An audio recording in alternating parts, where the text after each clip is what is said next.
Hell, whoa! What the? It's everyone. Please rise, remove your caps, and salute to Saint Trevor, the savior of Sealol, the savior of North America, and the savior potentially of this game between them and GODL Gamers. The next round of the NACL qualifier is about to get underway. I'm Grapes. I've been here since the start, but I got two new friends by my side. Travis the Alk Battery, how are we doing? I'm great. I've been considered a friend. That's great. My day is made. If you're here, you're my friend. That's how this works. We're getting the upgrades. I'm doing good. I was able to watch some of the. Oh, there it goes. Wonderful. Oh no. I was doing good, The but ghost, unfortunately, the I ghost think of I got Ravish boomed. has returned. Yeah, I think Camera. Ravish has turned off the camera for me. We'll figure this out. Either way, we have a bunch of fun games. I think this is one of the closest seeds, if not the closest. Like, it's literally 8th versus the 9th. Yep. Mhm. It is the closest game in terms of seeding, at least. It is UST versus GODL Gamers. I think they were actually seeded around 8th and 9th in the open qualifier, like Yeah. committee seeding as well. So it's going to be, arguably the closest game that we have all weekend here, between two teams that have some both really, really good players and some players that are also relatively new. If we could pull up that schedule really quick just to recap what is going on. Of course, if you are not aware, the qualifiers streams are going on both here on twitch.tv/saltyrunbackpod and on twitch.tv/smaxhide, where Summer, Colomer, and Rebel Fox are going to be taking you through Tony Top versus Mirage. Of course, there's also a couple of other community streams going on. I believe Myra is Yes. covering this series as well. If you want a different look and perspective on that matchup, which again I also think is going to be pretty exciting. But here, this is just us, breaking down the game on your left bottom half of your screen, which is of course UST versus GODL. Dimitri, there's a lot of interesting players here. Of course, UST, the at least parts of the defending CELO champions in the University of St. Thomas, as well as Team Pending, who made a pretty good run at Proving Grounds last summer. Yeah, we have to be really careful, though. This is University of St. Trevor, named after Trevor Roy. Shout out the king. But, yeah, this is, as you're saying, a lot of the core members coming out of the University of St. Thomas roster that we saw at CELO, the TBA roster that we also saw, and we also get the return of Robbie Bob here. They were playing with High Key Savage, who is a long-standing amateur mid laner who's been playing in collegiate for the last couple of years. But now that they have Robbie Bob back, I'm glad that he got to play a couple games on Evil Geniuses. It feels nice to have him back. It sucks to not have him in NACL main, but I think with that experience, hopefully we'll see a leveled up UST here in today's matchup.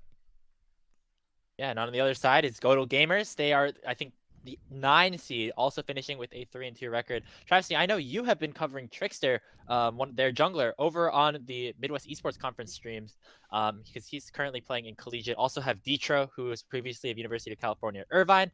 And I think overall, some really exciting players on this roster as well that I'm sure are bound to try and make a splash.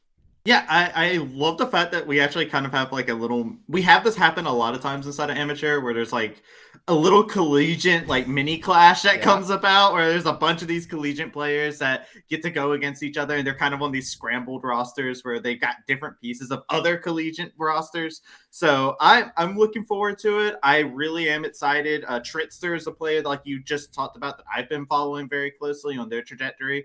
Had a high impact inside of amateur, inside the jungle role. And personally, I'm actually really laser focusing on this jungle position because it's actually so hyped to look at. Got 2 maniacs running around the jungle. What do you think, Alk? Well, I mean, there's no northern front, so I don't know how much of a maniac we're actually going to get. Oh, no. So maybe a bit soon for that one.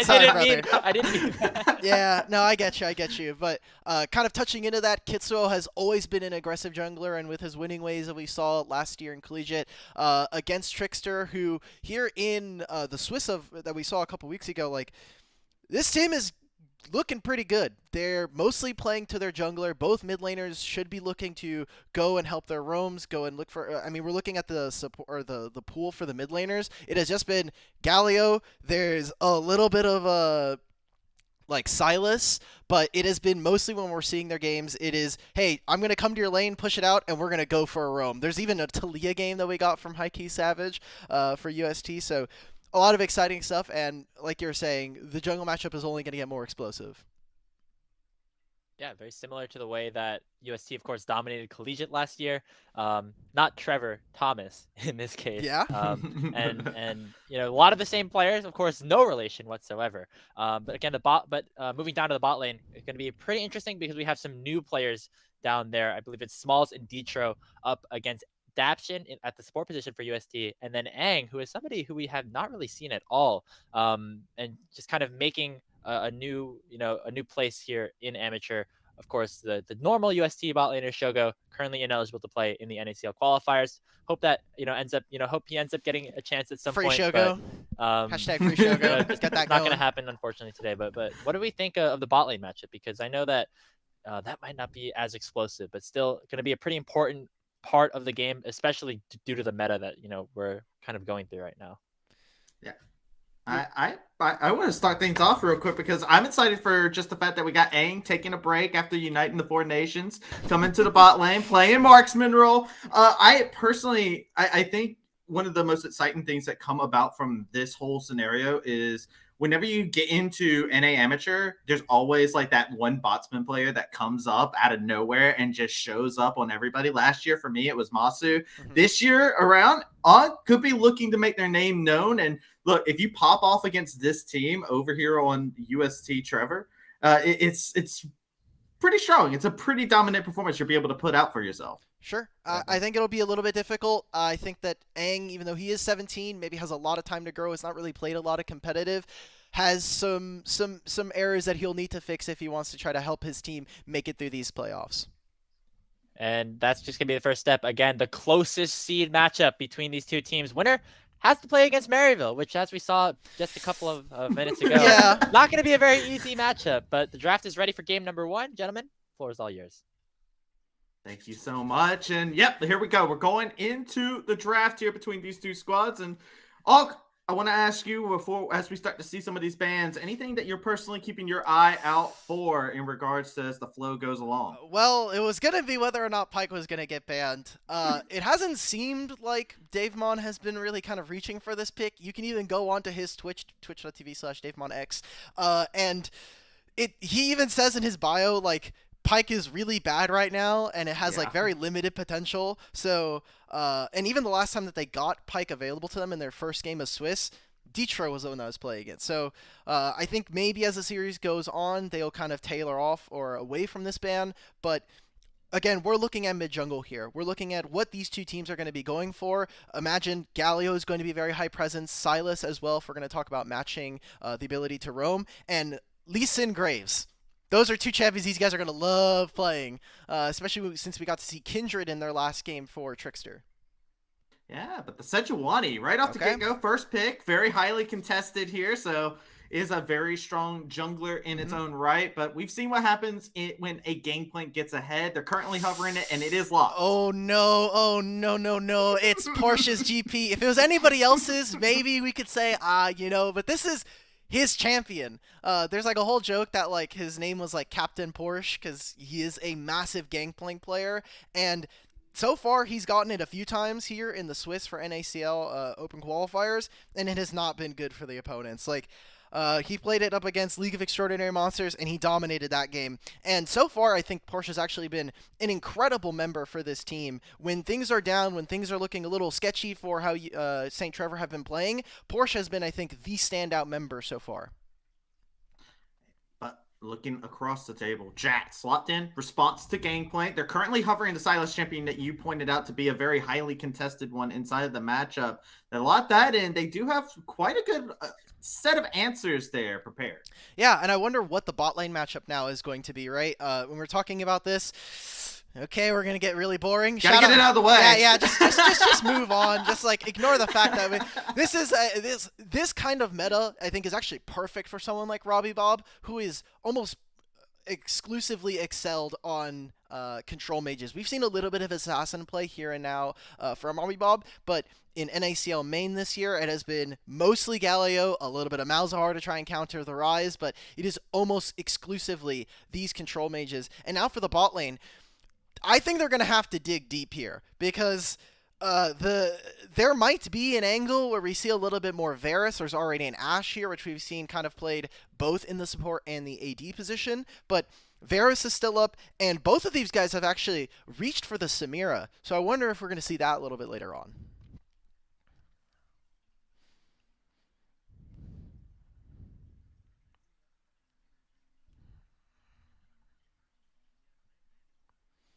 You said you were next to me on that one. You're not even here.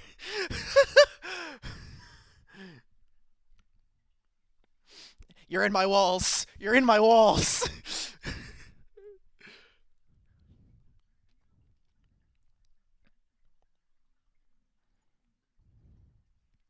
Mm-hmm.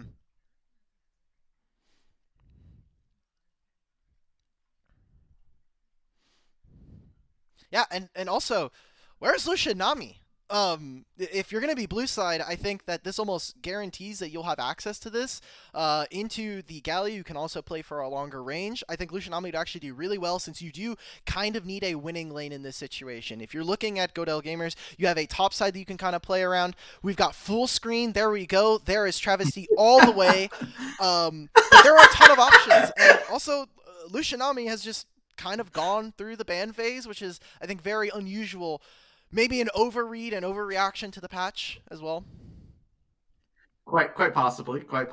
As we're back into the draft scene, exactly where these champion picks come into alignment. But yeah, I'm with you in a lot of these things. I can say that proudly now. I'm right here beside of you. You can see me now. Yes. But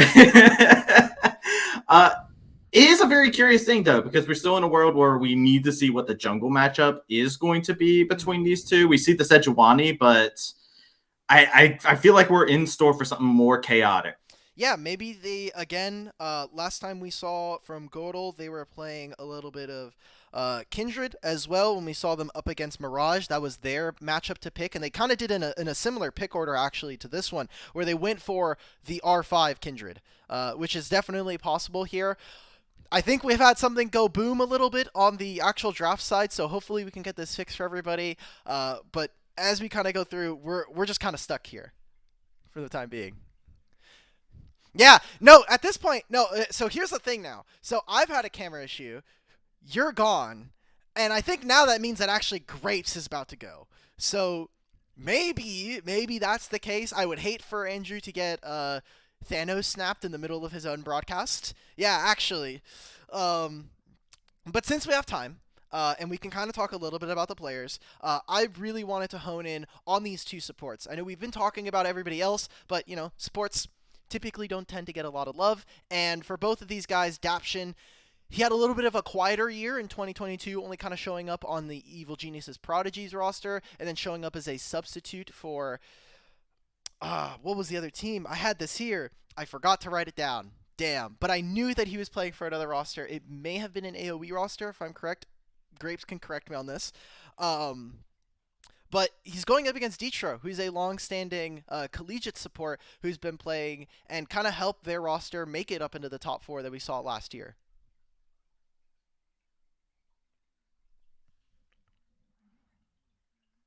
Yeah.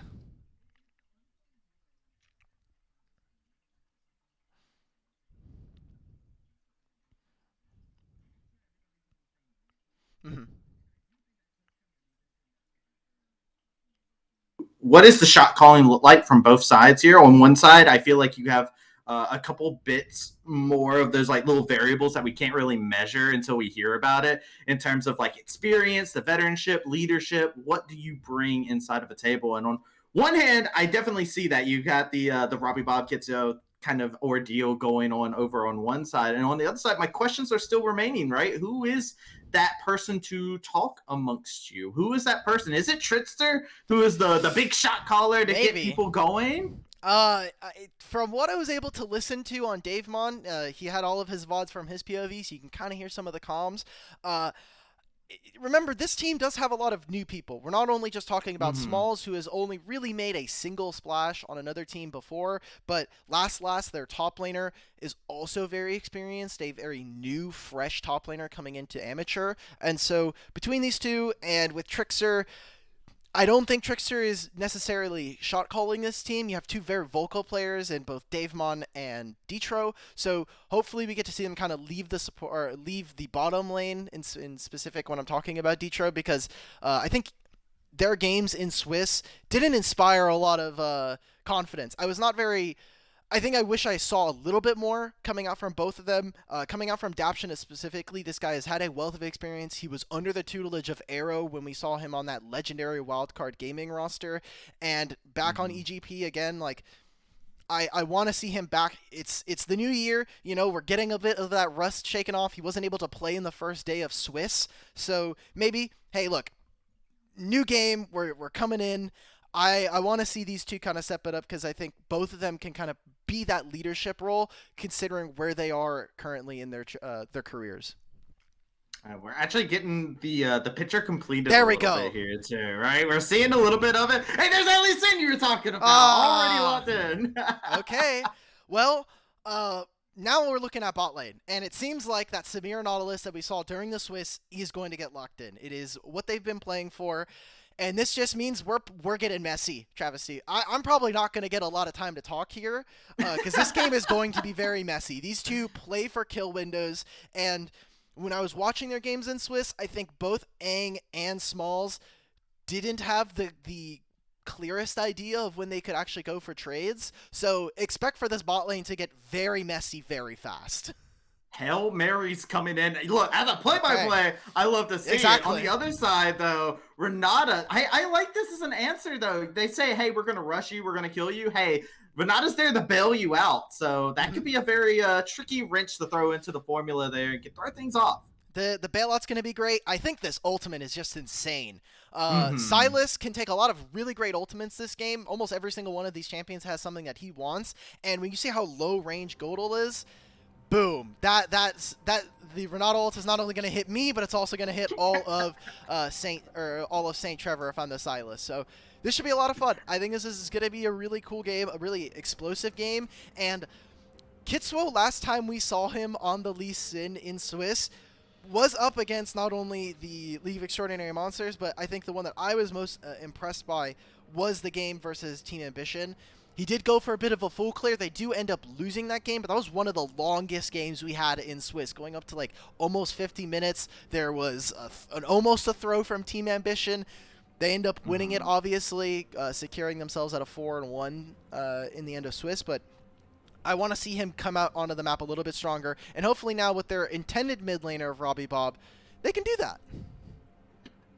I gotta say, though, I do see one thing that's a similarity between both of them. As we talked about the individual matchups and everything, how do you feel about dogpiling onto a target? Because I feel like that's what both people have themselves set up for. Both teams have themselves set up to, like, yo, Lee Sin go in, Galio go in, Ashe go in, all this other stuff gets layered on top. On the other side, yo, Sejuani, throw that ult in there, Silas is going to follow it up, Nautilus is going to throw up. Yeah. Like, it's just like, everything is just like one person hits one, everybody jump on the target, go get him. Well, there's so many circles, right? Like the Sejuani ult has a circle around it. Jax is spinning his thing like this. We've got Silas who has his auto attacks.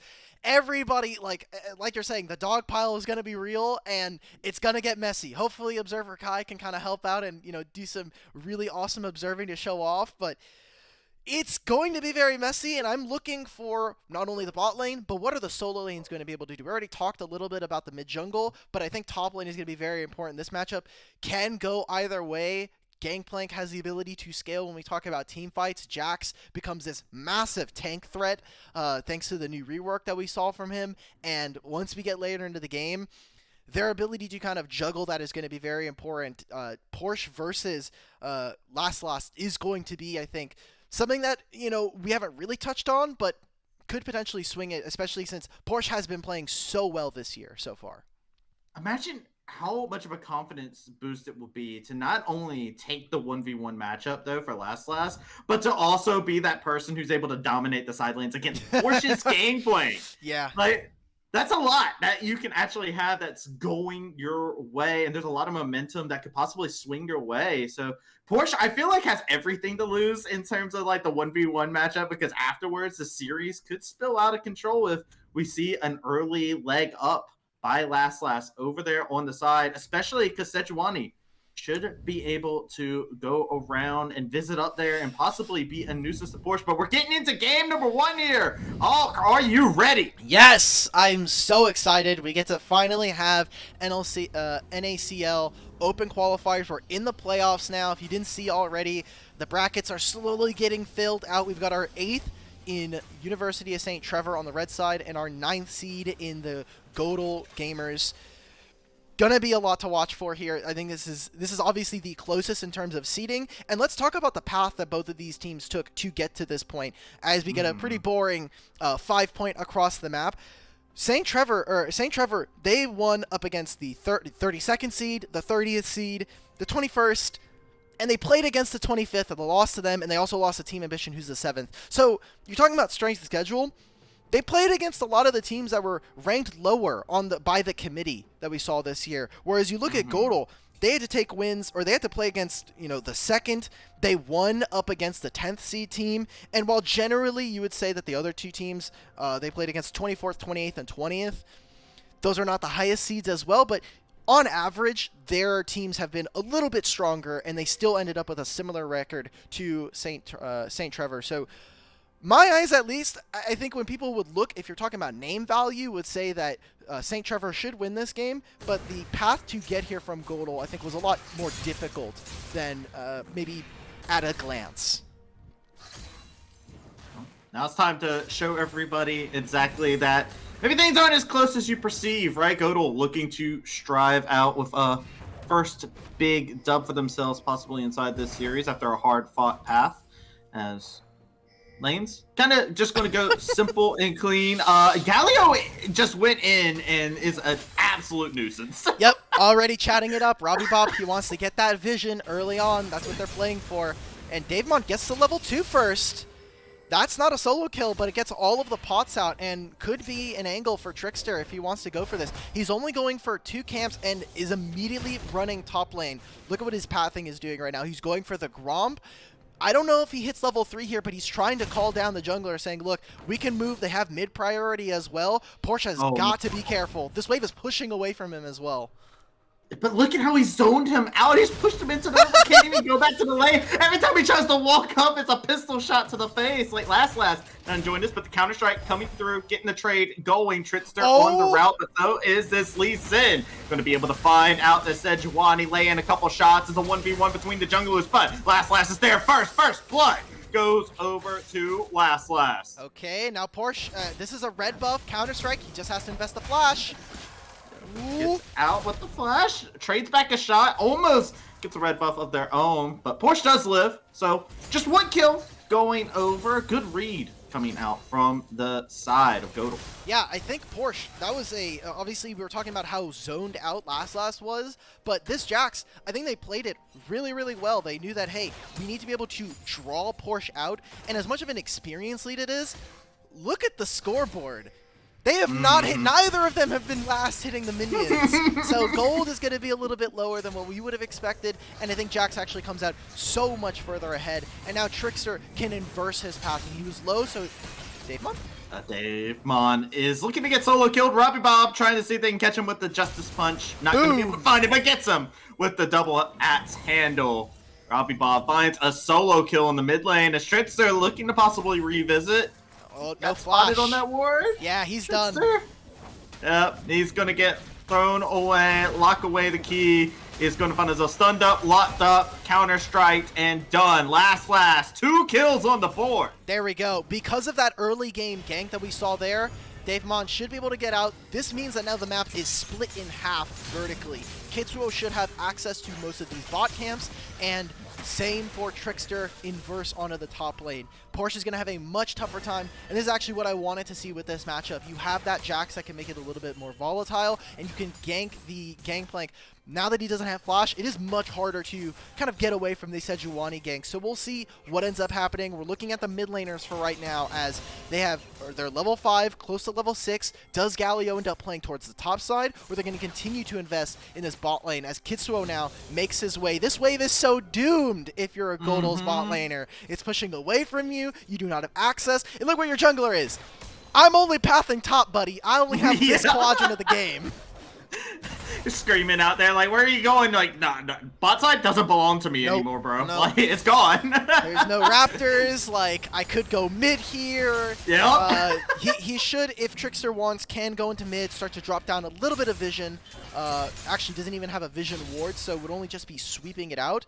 And is now going to be looking to even go in to the bot side here, as Robbie Bob's like, I'm coming top lane because I don't know where the enemy jungler is, and this wave is pushing away from me. So good call from the UST. Smalls goes in, level 4. Yeah, looking to finalize something. Ignite ticking away on Daption, just about to get the kill. Aang finds the blood. It will be shed into the bot side, but it's turned around, and it's stylish. Smalls finds the double. Man, popping off with a devil trigger there. Goes right in, gets those 2 kills. I felt it. That as an AD carry, they didn't have vision, and he's like, I need this kill. I need to be able to get this kill onto Detro so I can at least feel good about that trade. We get a replay here. That was perfectly played there from GODL Gamers. They had complete access to the bot side. They knew, hey, Trickster went into the enemy jungle, knew that there was no Lee Sin to answer this, so this is just a clean 2v3 in favor of them, and they get both kills. Really good aggressive nature coming out from Smalls, who is a much newer player. Both of these guys kind of having some of their first appearances here in Amateur, and Smalls, at least in game 1, showing up. I mean, a 2-0 start to your Samira is fantastic, especially when you get that knowledge. And you were talking about it, you want to be stylish, you want to be able to just jump in. And this volatile composition, right? You have this Jax that needs those resources. You got the Samira who needs those resources. I got to look over and be like, wow, they're ahead. They both got 2 kills. The Sejuani has assisted in both of them getting ahead. This is a great setup for GODL. This is feeling really good. Now, we'll have to see how they come about getting to these objectives. As the game and the map starts to open up, I think that St. Trevor will have a much better time. Aang, with no flash, no heal, no cleanse, has nothing. Detroit just walks at him, walks him down. Daption's here too late. He's caught too. Yeah, he's caught out of plays. Aang is just barely going to survive for a little bit longer, but the bailout isn't there. It's another 2 kills to Smalls, and whew, that's a scary sight to see down there on the bot side. Exactly, and for now, Porsche, again, he's just going to get soloed. He's level 6-5.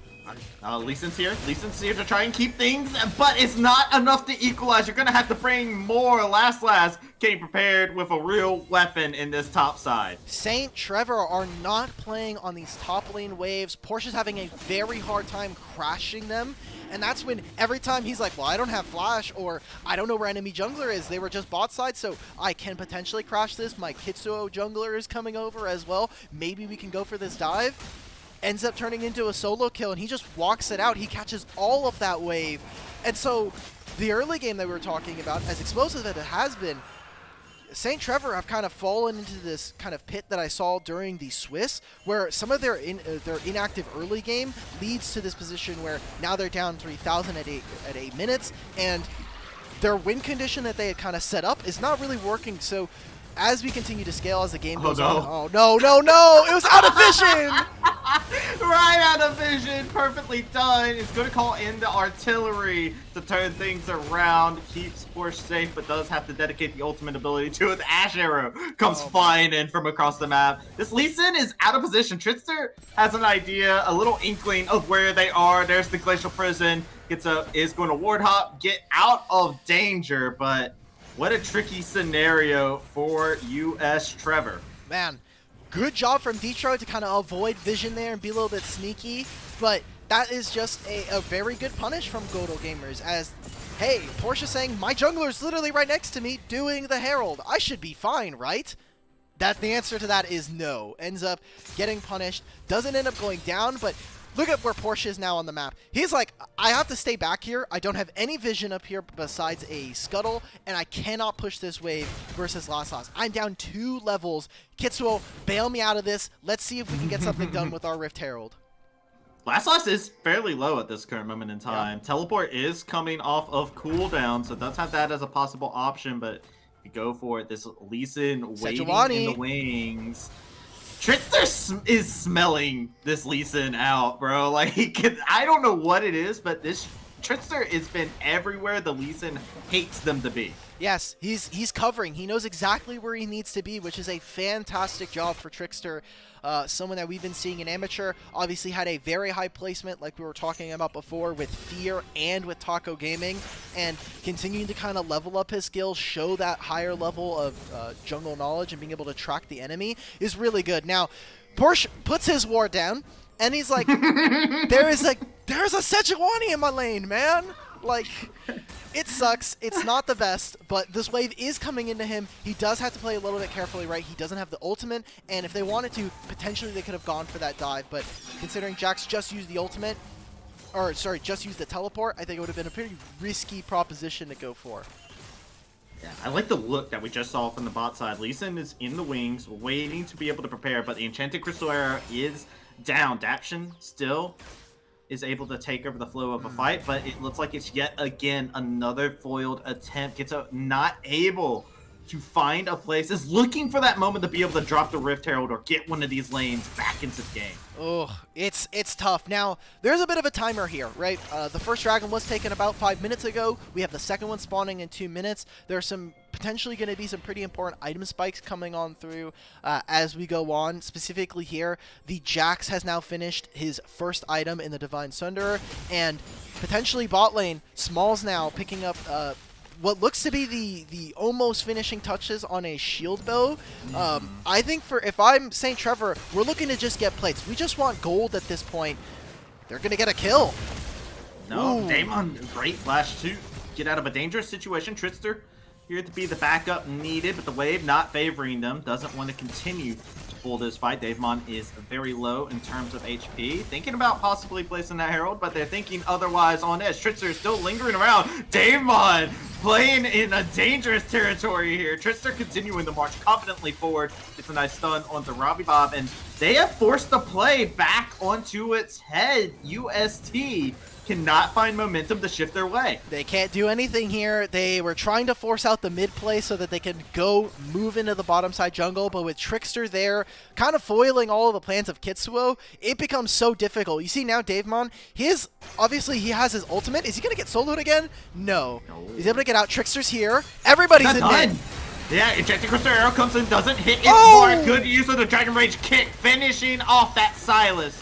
Trickster there to defend for a little bit longer, but it's 4 members around this mid lane. Plates are going to fall, and it's fine dining for UST. I feel like I was back at Disney there. There was twin dragons. They were both dancing. We saw Davemon picked up the Lee Sin ultimate. He kicks away Robbie Bob potentially to safety there, and they get the kill in mid lane. I don't know how much they'll be able to get, because you look at this bot lane right now. Samira should not have priority over this lane. You're playing double ranged into Samira Nautilus. It is so tough at this point, and without Daption here, they can't actually move into the jungle. So now we're going to see Detro and Smalls try to clear out a little bit of vision. Trickster as well is just now finishing his red buff. So without all of these down, they have complete control of the bot side river here. Kitsuo, I don't think should be going for this. You should be looking to try and play onto this top side. Just continue to path away from them. They might end up still going for it. Remember, all of these cooldowns are still not available. Daption's ult is up. Smalls is a little bit of a problem, and they're about to find out firsthand how much of a problem. But Galileo makes an heroic entrance. Takeover comes in. Smalls does a good amount of damage. One is down. That is Trickster falling. No! Lee Sin nets. Smalls is anything but. They're large and in charge inside of this game, but members of their team fall one by one. The Ashe finding a kill, and Smalls barely able to survive. Dragon, an extra reward, a little cherry on top of the cake. And St. Trevor, man, like, if they find themselves in a problem, their first answer is, hands diff them. We do not care, man. Like, I am going to try and outplay you. And that's exactly what they just did. They recognize, look, the Ashe that we were just talking about being able to kite as we get a replay of this fight. Watch how Aang is just stopping the ability for them to actually play this. Daption, I think, also plays this incredibly well. This ultimate sections off the fight. And Ashe, as she's just, like, kiting everybody away, it kind of sucks that Kitsuo's not able to get the reset onto Detro, but these melee members, these low-ranged champions on the side of GODL, cannot actually walk past the front line, walk past this Renata Glask, so they end up winning that fight, and they try to outplay it. They force their way through it. They get the dragon. They're going to lose this Rift Herald and look to try to play potentially through mid or slam this top matchup, because Jax, last, he still has an experience advantage, and Porsche right now, he's like, I'm just going to farm these Krugs, because the wave is doomed. I don't know where the jungler is. He should be pathing topside, and I have Flash, but I don't want to use it. Look, bending around the landscape, not the one you wanted to hit, the rest of the members. Ready to back up any members that get caught out of position. Yet again, Davon does have that hostile takeover ready to go. Wasn't able to use it the last time they hijacked that ultimate ability, but do have it utilized at this current moment in time in case a team fight breaks out Trickster in the wings. This game, it feels like UST are just kind of playing their style in the fact of like, yeah, their early game, you were talking about it earlier, Alk, don't really do much. The hand stiff comes in, and all of a sudden, it feels like it's a different team when that 15-minute mark kind of rolls around. Yep, they're looking to play around the lanes. Again, as the game gets bigger, as the map starts to expand, we'll see more and more of this. Potentially looking for a dive. There is a wave coming in, and no one else is here. Robbie Bob, no ultimate, does have teleport. Porsche has flash, he has his ult, should be able to clear the wave. This turret shouldn't go down to a single crash. Yeah, well, Porsche is looking to get crashed into. Glacial That's one. Comes in. Oh. Trickster, though, is dangerously low. The winds of war blow not in the favor of Trickster. Robbie Bob finds the kill, a 1-for-1 answer in the top side. But look at now how Trevor have kind of moved around their pieces, right? Kitswo is now catching this mid wave. You have Gally who's catching the top, but Aang is kind of like, well, I can't step up on this minion wave, and that's fine. You're not accentuating the gold lead for Smalls. This guy's 5-0. He is 600 gold shutdown, and with an infinity edge here at 17 minutes, he's a full item ahead. That call has been fully cashed in at this point. A really good investment to make sure that they're stronger at this level. So 2 minutes from now, we have the Dragon coming up. The Rift Herald's already been used. That is the next objective that I think for GODL, they're going to have to be keeping their eyes on. Because the minute they lose that, they start to kind of sink into this bad position where, well, we get outranged. They have a better team fight set up with Galileo and with a GP. So we need to be able to kind of secure an advantage called the Soul. That advantage, but man, this is a showcase on why I banned Samira, bro. Like, yeah, actually though, this is the pure reason why I banned this champion. Raymond caught out of position a little bit. Enchanted Crystal Arrow into the Dragon Rage kick, into the flick. Raymond getting tossed around, but still able to survive somehow, some way. He's going to take a little bit more damage, steals away the Dragon Rage kick, but will not get a chance to put those feet to work. As a 1-for-1 trade actually happens. Porsche dying on the opposite side of the map. I'm glad that I caster cursed at Porsche after he had an amazing Swiss performance. That now he's just getting focused. Like, Detro makes his way up. They grab that kill, and they're going to be able to potentially grab a second turret here. As we get to see this play, Detro using the ultimate. He just tanks it up for his top laner. Jax, again, maybe the ultimate was just used for a little bit of damage, but he also becomes incredibly tanky with the armor magic resist that he gains from using it. So 5-0, 2 items now, where Porsche is slowly starting to trickle into that third item. It's going to get tougher and tougher here for the side of Trevor as Dragon's coming up. They have no flash. The GP ult is just now coming up, and they need control of this mid lane. So look at how both teams are going to be playing on this mid wave to try and generate an advantage to be able to move into the river. Yeah. Detro and Trickster are already starting to clear out vision. You look at the scoreboard and it already tells a story of how they're playing too, right? 5-0 with the Jats, 5-0 with the Samira, no assist. It's all 10 kills have been divided amongst the other side of the maps. And it just speaks volumes on the type of game that we have actually been here watching, seeing what the game plan comes into play with. But it's these team fights where the Jats has not been around. It's the team fights in which Samira has found themselves in troublesome situations from UST that I feel like are still a major point that we have to watch out for, right? If they're zoned out of the fights, if they're not there, they're not going to be able to carry themselves out of these big team fights, these big diffs that they'll be able to find. Exactly, and they can't even move the mid lane right now, as they don't actually have a lot of answers into this Samira. Samira has to kind of just like give them a free engage, similar way that we were talking about for GODL, how they can potentially get outranged by a GP and an Ashe. They actually can't start a fight on the side of St. Trevor unless they're willing to pull the trigger on either Aang's ultimate or Kitsuo just flying in on an engage. So if everything is going to continue to be a standstill, GODL should be able to control the side lanes, control with this Jax, especially with how much they're playing around him. Detro is perfectly shadowing him alongside Trickster. This game is only going to get harder and harder, I think, for St. Trevor, as they're going to lose access to their jungle camps. Kitsuo's going to continue to get starved out, and you look at Kitsuo, he's finished his Black Cleaver. Trickster's like, if Trickster could just be on one item for the rest of the game, Radiant Virtue is the item to do so. Yeah. His item's actually busted. It's so good, man. Like, it's really disgusting how good this item so is. bad. It's awesome for tanks, because I feel like a lot of utility tanks have not had a mythic for a long time. Like, you had Chem Tank for a little bit. Sunfire, which recently got reverted to a legendary as well, is not an ideal kind of team fight mythic. And this, I think, is just perfect. It increases healing. It provides healing for your teammates. So when you're looking at someone like Sejuani, this is where I want to be. Yeah, it's a big reason why I've even like shifted over the jungle. I've been playing like Rammus a lot and just going Radiant Virtue Rammus. You just roll in, powerball in. Boom, they're gone. Yeah, it's great, and it's a nice little bit of healing, you know, that you're able to get off the thing from Radiant Virtue. It's nice. It's nice. It feels good. But it feels good with this team. It feels good with this team, especially. Look how much healing they have. They've got double Radiant Virtue. They've got a Jax who has a bunch of healing thanks to having the Divine Sunder, the Shield Bow as well, Silas W. All of these things are great for that. But like you're saying, we've got a game on our hands. We've got things happening. Jax is all by his lonesome, and maybe St. Trevor able to find this pick.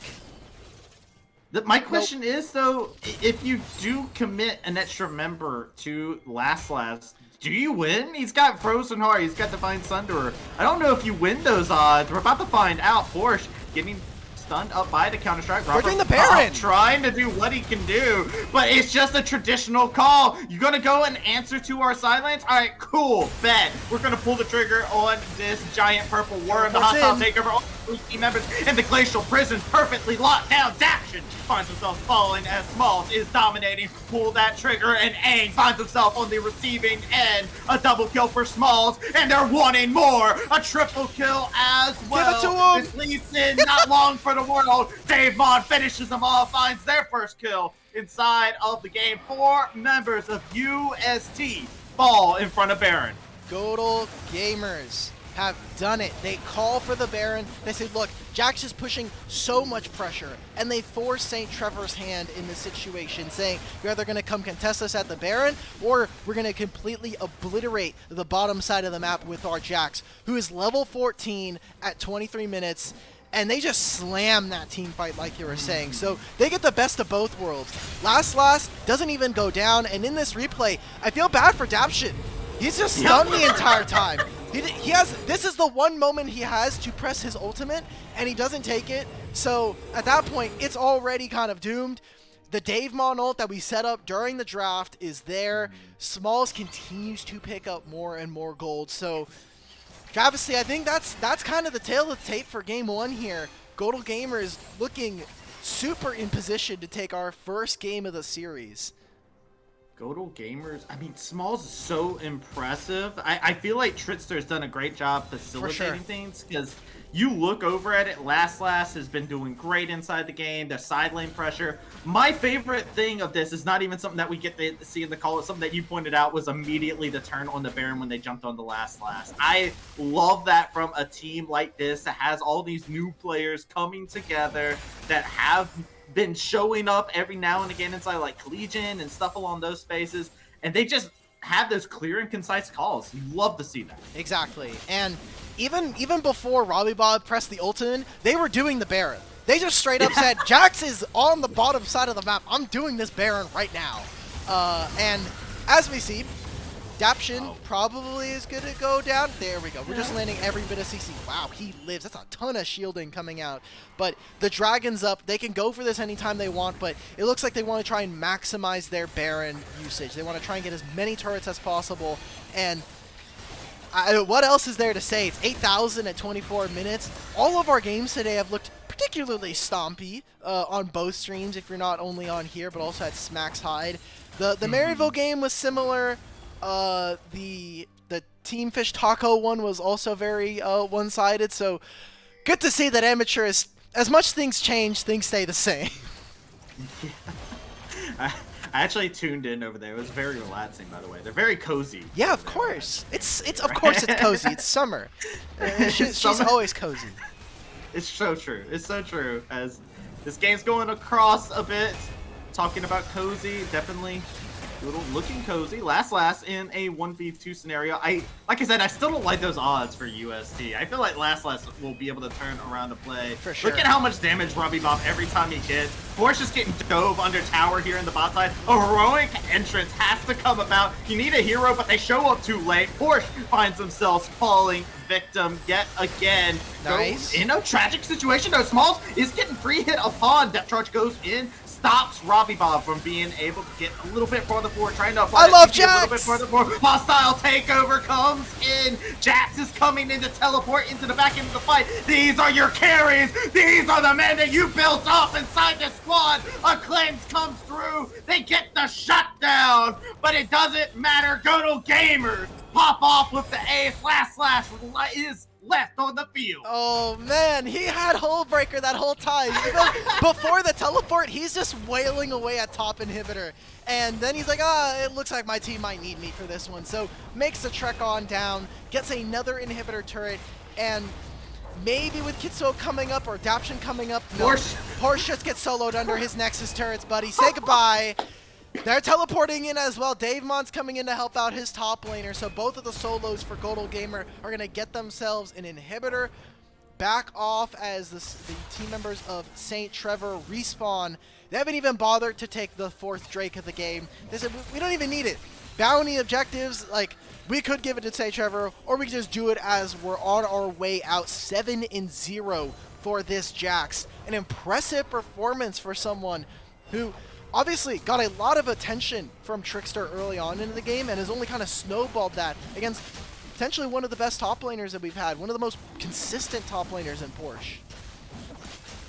It's just amazing. I'm flabbergasted. I was so looking forward to last being able to pop off inside of this. Davemon now wanting to catch a little bit of smoke. Let Daption catch those hands, trying to bail themselves out. Not enough time. Aang does get the trade back, but these players are getting a nice bit of momentum for themselves here inside of game number 1. And GODL Gamers just set up. They're poised for success here. Look at this. Last is even just marching forward with the rest of the team at this moment in time, leading the way. He wants to fight somebody. He's got Guardian Angel to challenge him. Yeah, he's got Guardian Angel. He does not care right now, man. Like he's got the Hullbreaker, which has obviously been deactivated to fight. Might want to care. It got thrown into the fight. Guardian Angel has been used immediately afterwards. It's gonna do. Go ahead and get the hourglass going. This champion is looking great right now, but does eventually fall. But let me tell you about Smalls coming in. Penta? The quadra Give kill. it to him. Come on. We've seen so many quadra kills inside of this game. Daption, the only member left surviving, might be in a tower dive scenario. Looking for it. Hostile takeover. Not going to be able to connect on anybody. Nice flash from Trickster. Can he get it? Is it the pentakill? No! It is stolen! The Nautilus gets it! The trolling happens. GODL does a little trolling here, but they will finish off the Nexus as a reward still. What a game number 1 from GODL Gamers. GODL. Fantastic stuff. I mean, I know we're kind of embellishing. We're like, oh man, you didn't get the penta there, but a fantastic job. And I think another reason why we got to see that as we get the final play of the game. Look at how tanky Jax is. Even with his Hullbreaker turned off, the GA, this is just impressive. And shout out Detro for saving Ignite for the last possible second to steal these kills. Fantastic job. The bailout doesn't matter. I thought Daption was actually playing this a bit close. Like, we're getting awfully near melee range of a Nautilus, and Ignite's ticking down, gets the kill. No Penta there for Smalls. It looks like Barak is going to be the only one who's gotten a Penta so far in NACL qualifiers. And that's our tale for game one here, as GODL take not only the first game, but are now looking in this best of 3 to kind of maybe close it out. Just maybe, right? GODL Gamers, I'm if anything, I am very impressed by this. You talked about the trend of terms of like what their competition looked like going throughout this whole entire exchange, right? All the different, they had this difficult road in comparison to their opposition on how they had to get here, and they have a lot of players that needed to pop off, have those moments. Yeah. You had Porsche on their most comfortable champion, right? And you turn around and you put the confidence in the last, you put the confidence in the Smalls, and they reward them. I personally love to see this. Yeah, it was fantastic. I think that the way that they played around the top side was exactly what we kind of prescribed for them. Just gank top lane, make it so that Gangplank is really uncomfortable up there, and then bot lane was just winning by themselves. Eventually, obviously, Trickster did end up coming down there, but Trickster ran the map this game, and so now looking into game 2, I think Kitsuo and the entirety of St. Trevor are going to be looking at ways that they can kind of counteract this. This is a bit of something that I was talking about at the beginning of the day, where St. Trevor have had a little bit of a slow start, and I think that's where people like not only Kitsuo but also Daption need to be able to step up and provide that leadership, provide that ability to control the game, control the map a little bit better, and I think that's where St. Trevor should be looking to make improvements on. Absolutely. I'm with you. Let's see what they can I'm do. not, though. I'm not with you. I'm currently in blue screen. So I know you're not. Yeah. You're in a void somewhere over here. I'm being lost in all of the salty run back right now. There's salt everywhere. It hurts. I have water, but it's just drying up as we speak. It hurts. Yes. It's too much salt. There we go. We're back. We got autofocus on, so that's why I've got like this like cool little box on me. But yeah, Grapes, are you alive? I'm alive. Okay. Hello. Let's get Grapes in here to. Yeah, let's get Grapes in here. Oh. Hello. What a freaking game, guys. That was crazy. GODL Gamers coming out on top, and I think the important thing that you guys were kind of touching on a little bit at the end of that game was it wasn't, the names that we know that really like showed up in that game, that the Trickster, did Detro, and even the Dave Mons. Like Last and Smalls, the two players that were more unknown quantities, were the ones who really showed up and took over in that game.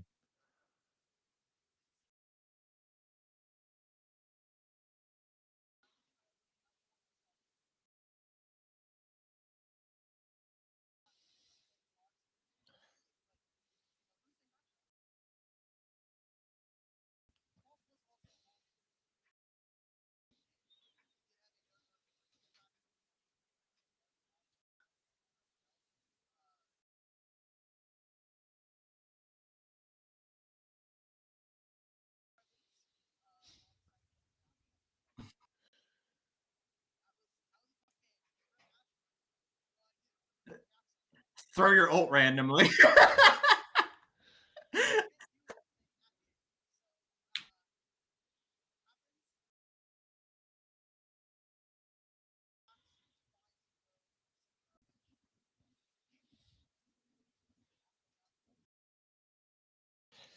It was, yeah. I think as soon as the bot lane kind of blew up, it was looking really, really good, because despite all of the attention that Trickster was putting up towards Last in the top side of the map, Aang and Daption really weren't able to take advantage. That Samira ended up getting multiple 2v2s, and it just looked really, really good all around. Yeah, it's great to see from all these young players coming in. I really like seeing Last just popping off on the top side. It was great. I'm a big fan, but one thing you got to know, UST, they don't take anything lying down. So I'm looking forward to what the answer is and how chaotic it might be. For sure. Wow, it keeps following you around. It's an autofocus, man. I can't dodge it. It's gone. It's gone. It's gone. We got rid of it. We got rid of it. We were like testing out the camera, and we were like, okay, well, how do we get rid of? Because we can get rid of the grid lines. We couldn't get rid of this dumb box because it's also on the outsides, but it follows you. And I was like, how do I look this up? So we're like looking through all the different like manuals. I'm like going through. I like found the manual online. I'm like reading it, and then I'm like, oh, the box is just autofocus. You just have to turn on manual focus. So that was a lot of fun to try and get through that one. You were doing that while casting the game. No. Beforehand. Oh, okay. Beforehand. I was playing the game where you know how like the DVD symbol pops up and it's just going around the different corners. That's what I was playing whenever the bots would show up. So I had a little internal cheering. Zooming around. He can't stop him. It's just never gonna hit the corner. He's never gonna gonna get there. Game 1 went over to GODL Gamers. They're gonna try to wipe off UST, but you know if you see that logo there, they're gonna plant their flag, try to hold their ground, stay alive in this series, rematch against Maryville, quote unquote, in the next round. We're gonna take a short break, and when we come back, it will be game 2 between these two teams.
Back, everybody. Game number 2, the draft between GODL Gamers and University of St. Trevor is about to begin. Travesty, Alk Battery, and Grapes here to bring you the action of what could be the final game of the day. GODL Gamers looked really good again, as we were mentioning before we got out of the, went into our little break. But Alk Battery, what do we think for UST? What are some of the fixes? Because they had some of their comfort champions and it didn't work well. We need to gank top more. We need to gank top more. Is St. Trevor going to save us? Yeah, I think we may need to be finding a different patron deity if we want to. Like, if we're paying to another patron, like, maybe we try to find, like, St. Clair or something. Shout out to them not making it. We've got St. Trevor on the screen. Just so good. Yeah, it is. I'm glad that the hands are still not good enough. Now, I do know that, St. Trevor has their own AI-generated logo and everything. So I thought it was good. I thought it would have been a good idea to make a pairing alongside. So I present to you the logo for GODL Gamers. What is this? What the hell is that? Is that chicken wings? If you're not familiar, GODL Gamers is named after Kurt Gödel, who is considered one of the greatest logic professors of all time.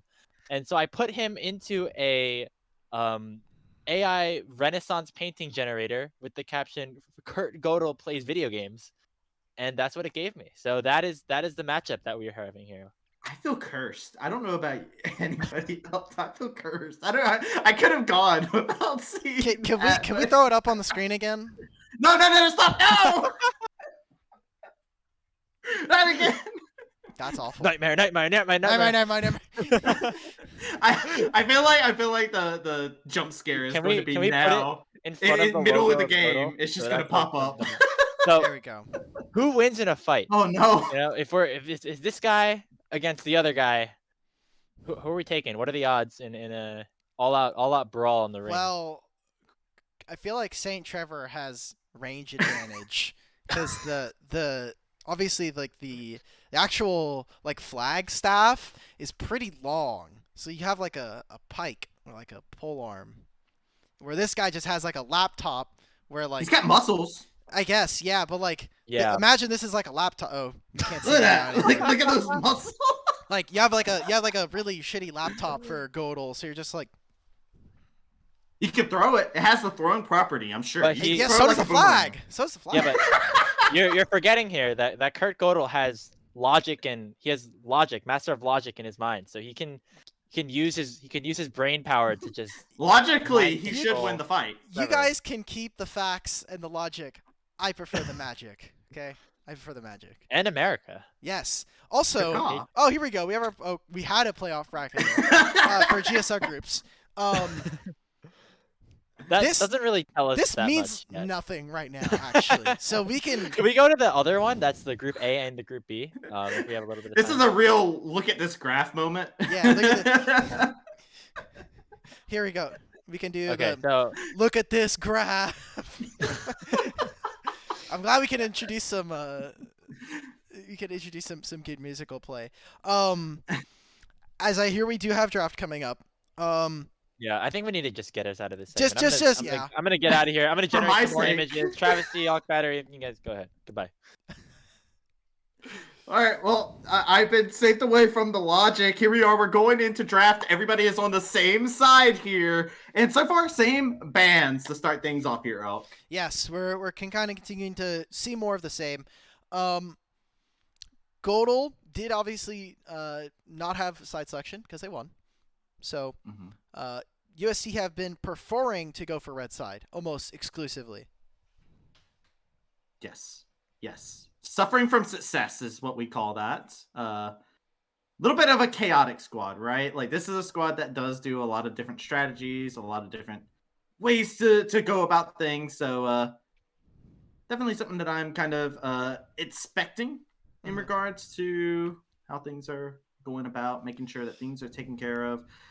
We do see that the adaptation is to get rid of the game blink, which I think is surprising because Porsche did get put down inside of the matchup top side. Maybe they just realized maybe Porsche's just too good at Gangplank. Yeah, they were just like, we forgot about this champion. We forgot to ban this champion this time around. And typically, I think the knee-jerk reaction for a lot of teams is when you're winning, you just want to pick the same champions that are winning. Like, don't change up the formula. You don't have to fix what ain't broke. And for a lot of losing teams, they start targeting champions that they were losing to. Now, obviously, the ban phase kind of stays the same. We are in a bit of a meta where Blue Side is very strong. There's a lot of very broken champions. And so Blue Side kind of gets their pick of the litter when it comes to what they choose to ban. And this time around, instead opting to trade, taking away the Jax from Last. And so now we'll get to see something a little bit different. Not only with the Karma coming in, but when we look at what Last has been playing, there's a couple Jax games, there's a Camille game, and there's also a Garen game, which was into Cassante, but Cassante has also made it through. So maybe we'll see something else here. As Gragas is being hovered, I'll save this because I think there's something very cute that could happen in this draft as we go further on. I'm waiting for the cute. I want to hear about the cute here, Dimitri. You sold me on cute. Now, obviously, this has been mostly a top lane pick, especially into Jax. It should be fine. Could be a support if we're talking about this for Detro, but Dave Mon also plays a mean Gragas. He is obviously like the Pyke player, so he is very specialized in melee carries. We're talking about Kiana, which is something we saw during the Swiss. We also have his Pyke, his Garen, as well as the Gragas. So should be a lot of fun if we do end up seeing it. Just something to keep in mind. Yeah, I like this too. The Tristana that was added in, it does give a lot of flexibility still too, because you can play that mid, you can play that in the bot lane. It's actually really low-key good. I think a lot of people have slept on Tristana as a marksman, as just the others have been just so oppressive. But Karma Varus, that is a lane I dread when I play support, and I see that on the other side. You're just going to get outranged a lot of the time, especially the entire game. Yes. Yeah, usually it has been poke Varus, but I think an on-hit Varus would actually serve to do a little bit of good this game. Depends on how much space he's actually able to have, considering there's a Gragas as a Juani potentially going to be on top of him. Tristana, like you're saying, has been, I think, a little bit lower priority, unless you're watching or following Team Liquid Challengers mid laner, APA, also, always playing ahead. He is a massive Tristana player. The Navori Quick Blades change also made it so that she basically has like a 1300 damage ability on her E now from if you max stack it. So should be a lot of fun. And if we're talking about wanting to push through mid lane and move out onto the sides, Tristana solo lane is actually not that bad this patch. So keeping it up into Sylas, I think it's possible. We're gonna get it. Okay. Yeah, we're getting Tristana mid, and look, we're presented with Lucian Nami onto the bot side. Another oppressive bot lane. This thing should just slam, and I'm liking what I'm seeing. Both drafts have a lot of wow factor inside of them. This Aurelion Soul keeps getting hovered, but it's just happening. Bait. It's just bait for my heart. Is this Sylas jungle? That's a Sylas jungle. Yeah. Okay. I think Sylas jungle is a little bait. When we saw the jungle camps and everything kind of get reworked this season, a lot of people were playing Sylas. Unfortunately, Sylas has this weird thing where red buff is just useless on him. And you kind of have to flip the game on the fact that, okay, I have red buff, can I level 3 someone because of how mobile he can be? Like, I think it's a tough game, especially with how much magic damage this team has. You're really relying on Jax to kind of pop off. And with the rework, they changed a lot of his damage away from physical to magic. So even kind of opting into a little bit of magic resist here and there can help up against this kind of champion. So UST, with everything on the line here, I mean, if they do end up losing this, they will go into the lower bracket, and they will end up going to have to play against, let's see. They will have to play up against Conviction. If they lose this game, I think that should be a matchup that they are pretty comfortable in. I want to just make sure and see if they actually have played Conviction. They did not. That was GODL. So, should be fun. I mean, I'm glad we're getting to see some Tristana mid. I think this champion is broken, and maybe, I don't know if they're looking on APA's Twitter, or if maybe they're going and watching Raising NA with Cubby, Josh, and who recently just had APA on and was talking about it. I think this champion is actually really strong. especially into like a melee matchup, right? Oh, for Silas, a sure. lot of people do forget about it because of the fact that he's just such a mobile champion, which I do like the look, right? It's good for them to be able to get something mobile for Robbie Bob to be able to move out on. I like it much better than the Galio because their resources did end up on Galio. And what is a Galio going to do if the rest of your lanes ain't doing that hot? Mm-hmm. It does become a tricky scenario. But Tristana, yo, you can blast open a game with this champion if you're able to get mid. And if Robbie Bob moves out of lane, you can instantly punish for it. It's great. Yeah, I mean, even in the laning phase, expect for potentially there to be an Ignite in that lane. Tristana level 2 versus Victor.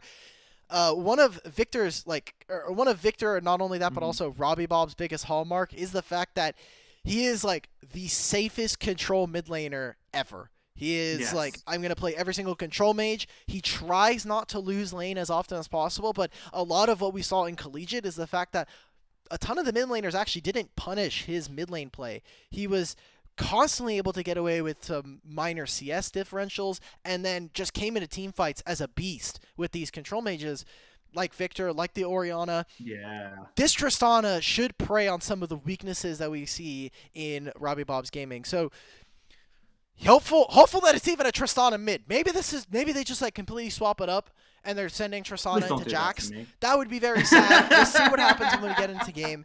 But all things, like if we look at this right now, I'm looking forward to seeing GODL gamers go up against Maryville in a couple days.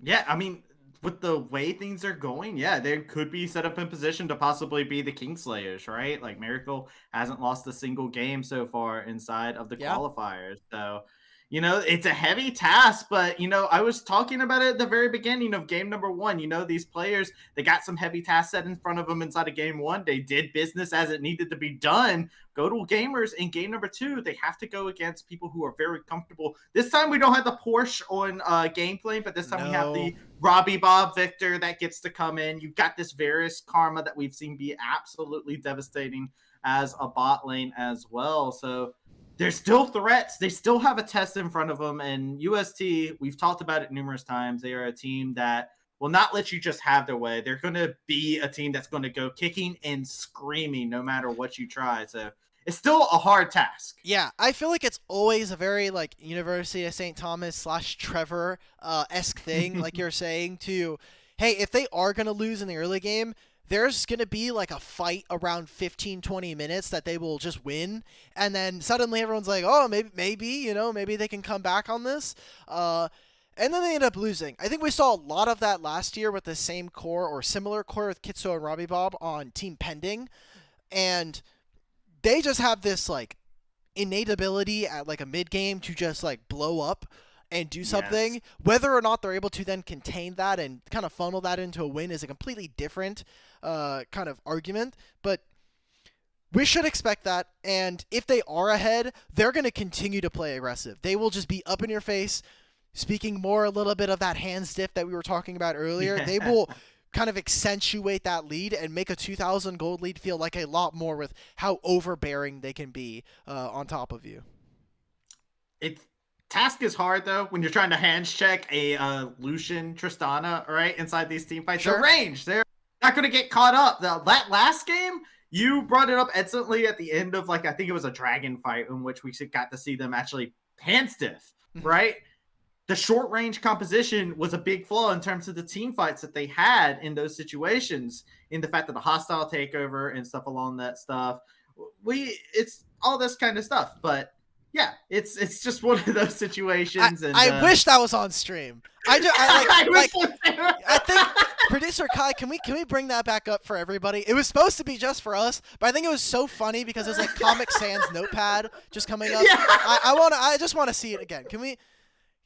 Okay, cool. For the stream, for everybody. We only the highest production level here on Salty Run Back. Between episode 1 being every episode and now potentially a notepad.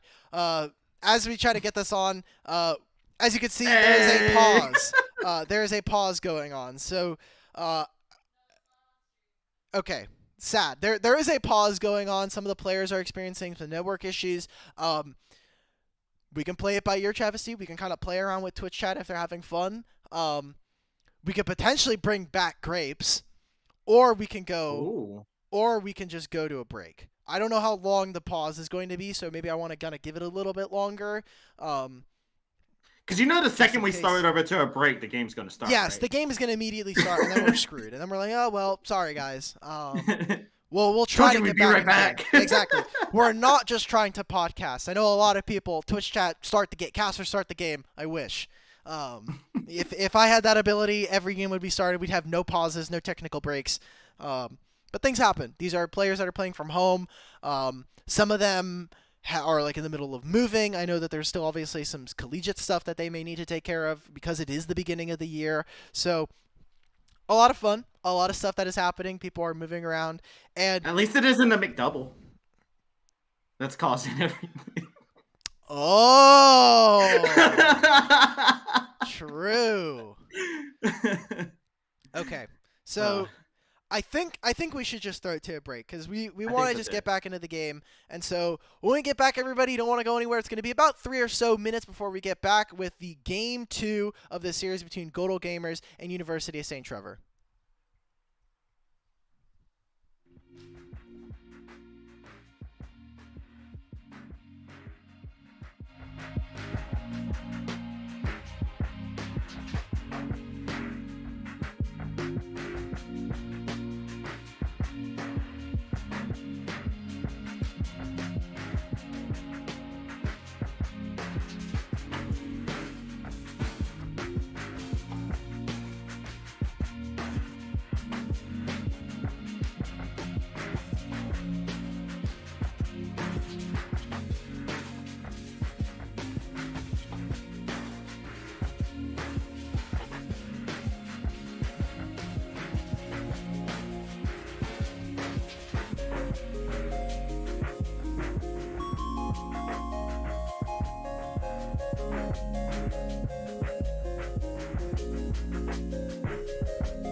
Welcome back, ladies and gentlemen, to the Salty Runback. We're in here. Pause. Done. It's done and over with. No more pause, please.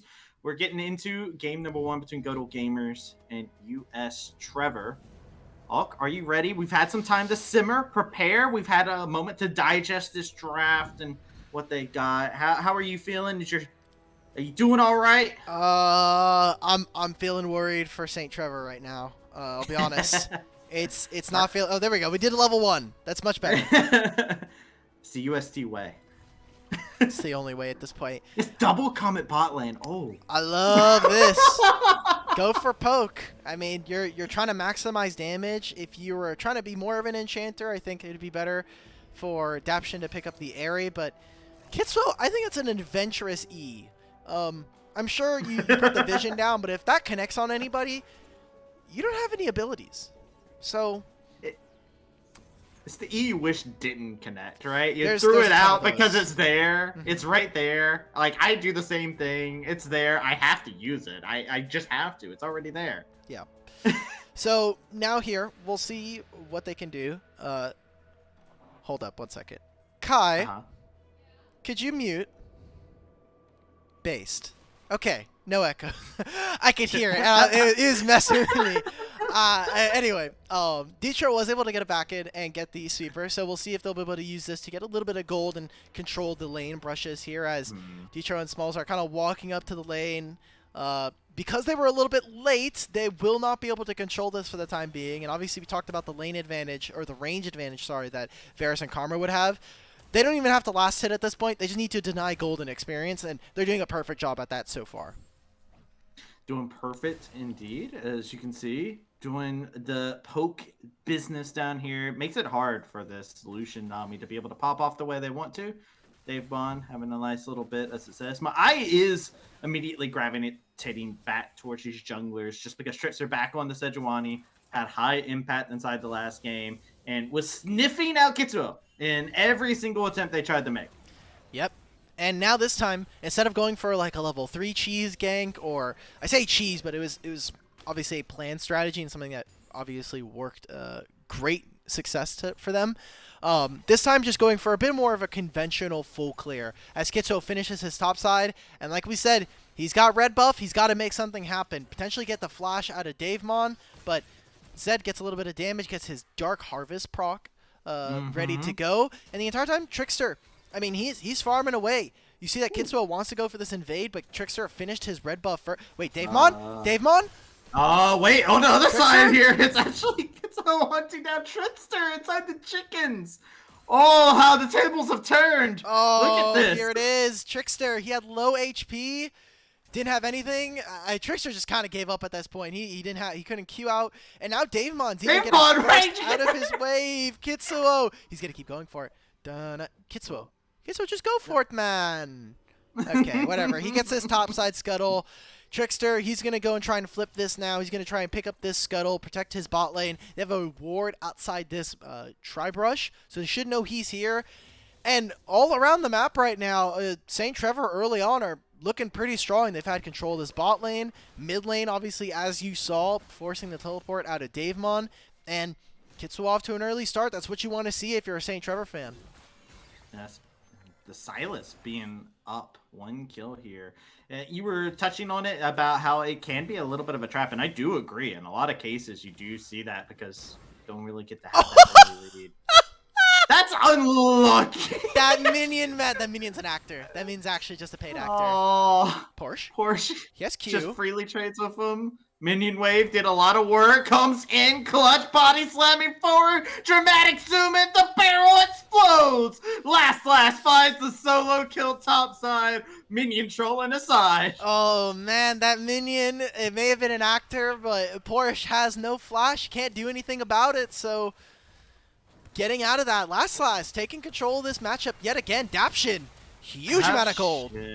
Taking a huge amount of damage. You're trying to lay and poke, but you are getting whittled down. Aang now here with the reinforcements from Silas. Doesn't connect with the chains. Forcing the flash. The slow was big. The heal is there. The ebb and flow, but the comet strikes from orbit and the Nami falls down. But now the roam. Davemon looking for vengeance. We'll go ahead and pop Kitsuo.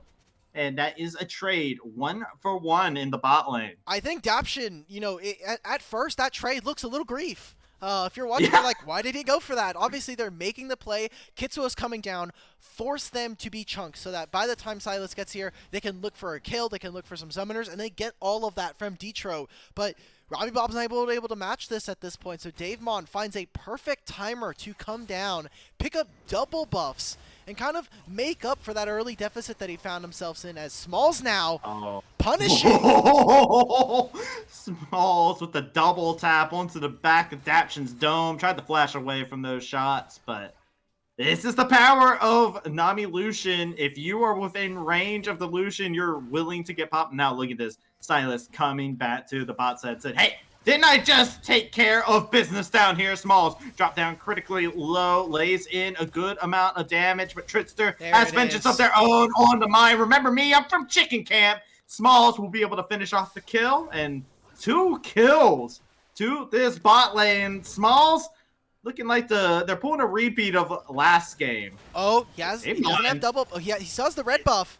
He can go for the reset. Yeah, looking for more damage. Buster shots away the storm. It bothers him. The minion auto. MVP for Robbie Bob to get double buffs and the solo kill. Dude, Robbie Bob and Porsche must have paid off these minions, man. These minions are putting in overtime for St. Trevor. They're doing so much for the solo lanes. Robbie Bob able to get a kill. Porsche there. He ends up dying, but it obviously ends up blocking the body slam coming out from Gragas. And Trickster punishing Kitsuo. One of the things that we always kind of praise Kitsuo for, that is a double-edged sword, is his aggressive tendencies. He is a jungler who is looking to overgank, find as many kills as possible, and that's why his Lee Sin is so feared. Xin Zhao the same. One of the highlights, I think, is him playing Rengar in Collegiate. It is such a treat to watch this guy, but it is also very punishing if enemy jungler is there, and that time around, again, Trickster is there. He's in position, finds the kill onto Kitsuo, and in the early game, when you're level 3, that's a power spike for Silas. You kind of want to wait until level 6 afterwards so you can at least gain ultimates. And again, similar to last game, Silas has a wealth of abilities to steal with his ult, but you need to get there first. Kitsuo, you got to put the brakes on for a little bit. Looks like this bot lane's not having the brakes put on at all. They're targeting out this Nami and laying in a good amount of damage, forcing the cleanse out from Smalls as they traded back with Aang. Damage has been done to this bot side.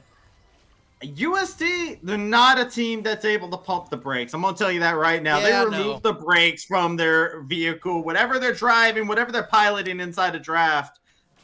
Brakes don't exist for this team. They were asking Dom Toretto to build them a car, and they're like, how can we make this go faster? And they're like, well, I mean, we could take off like this, we could take the brakes off, and the first thing that they say is take them off. We don't need them. Get rid of them. We don't need them. No. We want this car to be going 100 miles or nothing else. Porsche doesn't get hit by turret there. That's huge. Yeah, last in a dangerous situation. It does force a renegotiation. Porsche can't continue to go on with the minion wave as big as it is. Kitsuo's over here doing Herald while there's a scuffle happening in the mid lane. Robbie Bob won the signature Victor pick for them. Soaks up 3 whole members. Big for them. And no flash now here for Robbie Bob. With that Rift Herald going down, Last has to know it's potentially very dangerous. Kitsuo could look for this, but they want to try and crash this wave and get them a really good back for Porsche. The wave is pushing into him. He can go for a recall. No. Last is on vision here. Has to know the ward is in this bush. Toggle of vision. Thank you, observers. He's just going to push this wave. Has no mana. He does have the flash. Just a straight up solo. He just forces him off the wave yet again. Porsche doesn't have teleport. It's just them just making sure Last can't. Last is going to show up in the ward again, but now there's some Scuttle Crab dining for the Silas. Go get gold elsewhere. Can't do much there. So Last does have his teleport coming back up, so this is not going to be as punishing as it could be. If anything, he could actually end up saving this if he doesn't want to invest this. I think looking at it being about 10 minutes, we have Dragon already still spawned. I think instead this is a good play. Just try to get the crash. Try to wait for potentially another minion wave or two in the next few minutes. Your jungler's nowhere near you, so looking for a dragon play could be what they're looking for, as Trickster's literally lying in wait. They know there's a ward in this bush, but they don't know it's him. Yeah, Trickster, stop the back on their own accord. They're waiting, seeing if UST is going to overstep. They keep teasing Trickster They here. need Kitsuo here. They can't cross this wave without him. Look at where it is. It's pushing away from them. Kitsuo grabs the ultimate. Yeah, it's going to go ahead and throw away the key as well. Trickster goes down and finding their first kill and a red buff to boot for themselves inside this game. And that's exactly what they wanted. Davemon now in a very dangerous position. Yeah, gets pushed around to the side. Davemon able to barely survive in that scenario. Buster Shot was still available.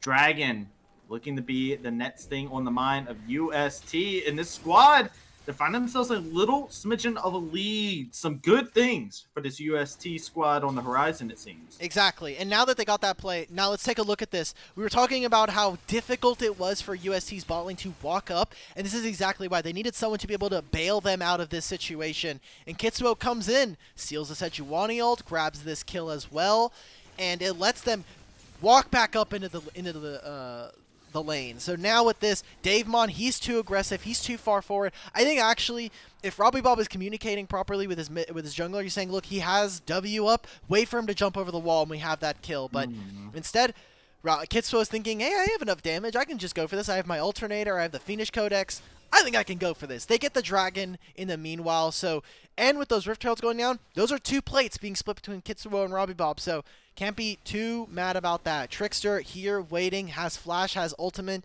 trying to prey on the fact that Victor does not have his summoner spells up, but is instead going to go back to jungling. And Kitsuo, what does he get on his first back here? Should be able to grab the Everfrost. Or sorry, I think this is... If it's Hextech Ultimate... No! I hate this item, man. This item is so cringe. I was waiting for you to realize it, man. I was sitting there looking, I was like, those components only go to one thing, baby. Okay, I mean, in the grand scheme of things, this item actually is...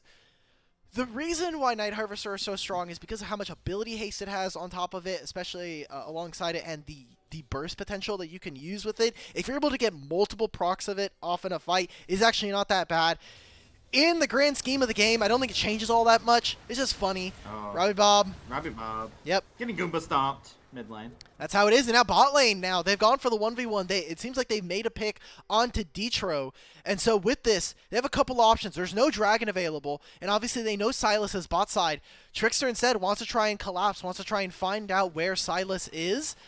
I think there was a potential play here for the side of GODL to move into the top side or even try to push for some plates for Tristana. They need to, right? This Tristana illusion is the bright spot. And here we go. We see exactly what happened. Oh, okay. Side. Well, all right.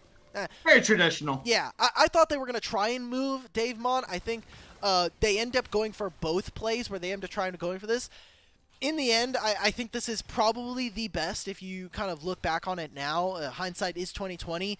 Tristana gets 2 plates. Trickster moves Kitsuo out of his jungle. There's no red buff for him to steal, so he gets to keep his his Grugs.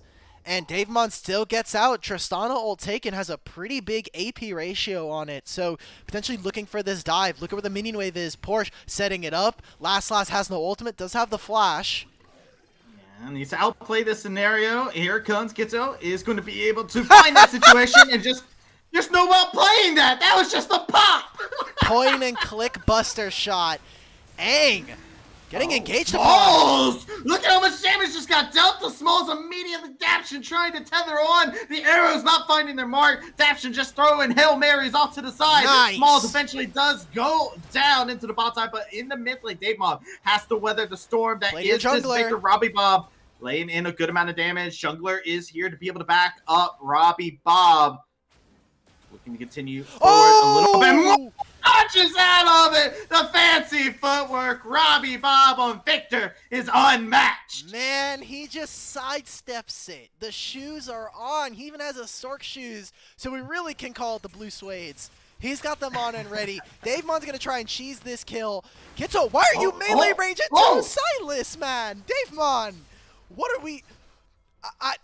Kitsuo, I don't know if we can do this anymore. I don't think this red buff is for us. You got Another the kill already. challenger. Yeah, exactly. Doesn't have the smite either, so it's just going to reset. Kitsuo's going to go for his back as well. And Robbie Bob now with a kill to his name gets the mid turret. Massive gold flux here for the side of St. Trevor. Going well on all sides of the map. Top lane's winning. The jungle is winning here for Kitsuo. And now Robbie Bob as well as Aang are just completely unleashed now. A minute before the dragon, pushing in this bot wave. They need to be careful. Oh my god, Detro's ready to go back to the fountain. I mean, this is what you wanted to see from Aang to be able to pop off inside this series. Oh, well, you want that lethality. You want to be able to lay that damage. Daption and Aang look like they are on the same wavelength when it comes down to whoever they see. It is on sight here inside the bot lane. They are taking full advantage of the range. And yet again, you gotta point out this Silas. This play has been great in terms of being in the right place at the right time. This time, Trickster hasn't been sniffing them out. Oh, I think this might be it, though.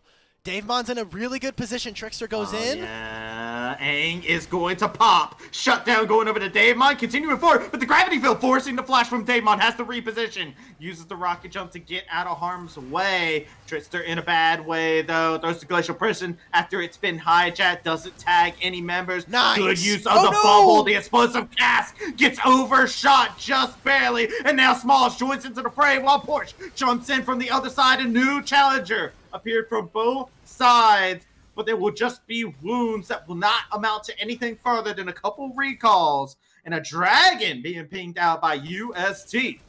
That right there is exactly what I expected seeing these two. They were just going to try and hands div both of them.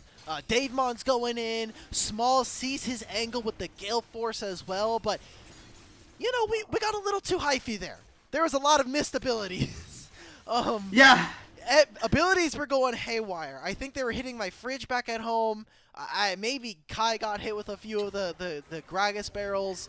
It happens, you know. Things happen. Davemon with a really clean reset, and honestly, we were kind of talking. You touched on it a little bit there of how well Aang and Daption have been playing. Aang on Twitter was talking about how in their last game of Swiss, he felt like they could have laned a little bit better, but the fact that he's been playing with Daption, laning with Daption just feels so easy.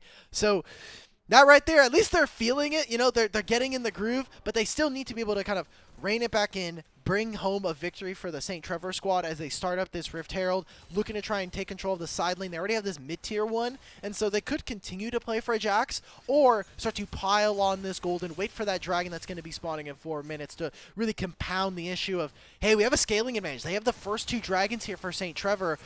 If they get this 3rd dragon, GODL has to meet them at that last one. And so, oh, this teleport. Oh, Porsche. Porsche's coming in, and there's no friends around. He's so tanky. Up, though, laying in a good amount of damage. You were saying it earlier. What is this champion? Well, this champion does get into the fountain, but the damage done. Trickster's HP bar is running on E at this moment in time after that tower dive. That was a lot that had to be used. I hate make that tanks, play man. happen. They need to nerf tanks already. Let's see it. Kitsuo can outplay. He just stood there and tank turret the entire time. Lands it. No! The chain connecting. Last is not in here. Not long for the world. It is Kitsuo who hijacks, yoinks that cask, and hits him upside the head with it. This feels like, you know, we're playing to our sides here. Kitsuo has all of his gold. Porsche, unfortunately, having a rough day today. Today is not Porsche's day, unfortunately.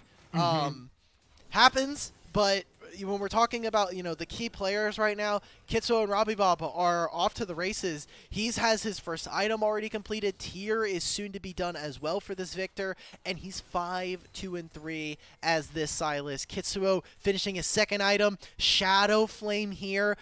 No stopwatch thing is going to be pretty difficult. And a Chaos Field and the slows is all he needs. The Chaos Storm's down, the slow field, he's going to win. What is this damage? Trickster's just taking so much. Robbie Bob, Victor, Div, 1v2. You need better numbers for that. Damon tries to turn things around on his head, but is marching so forward confidently with Daption's shields. The mantra is there, it's 3 kills. Robbie Bob with the triple. And your champion of Collegiate Championship 2022 is just looking on fire. He's looked back into his winning ways.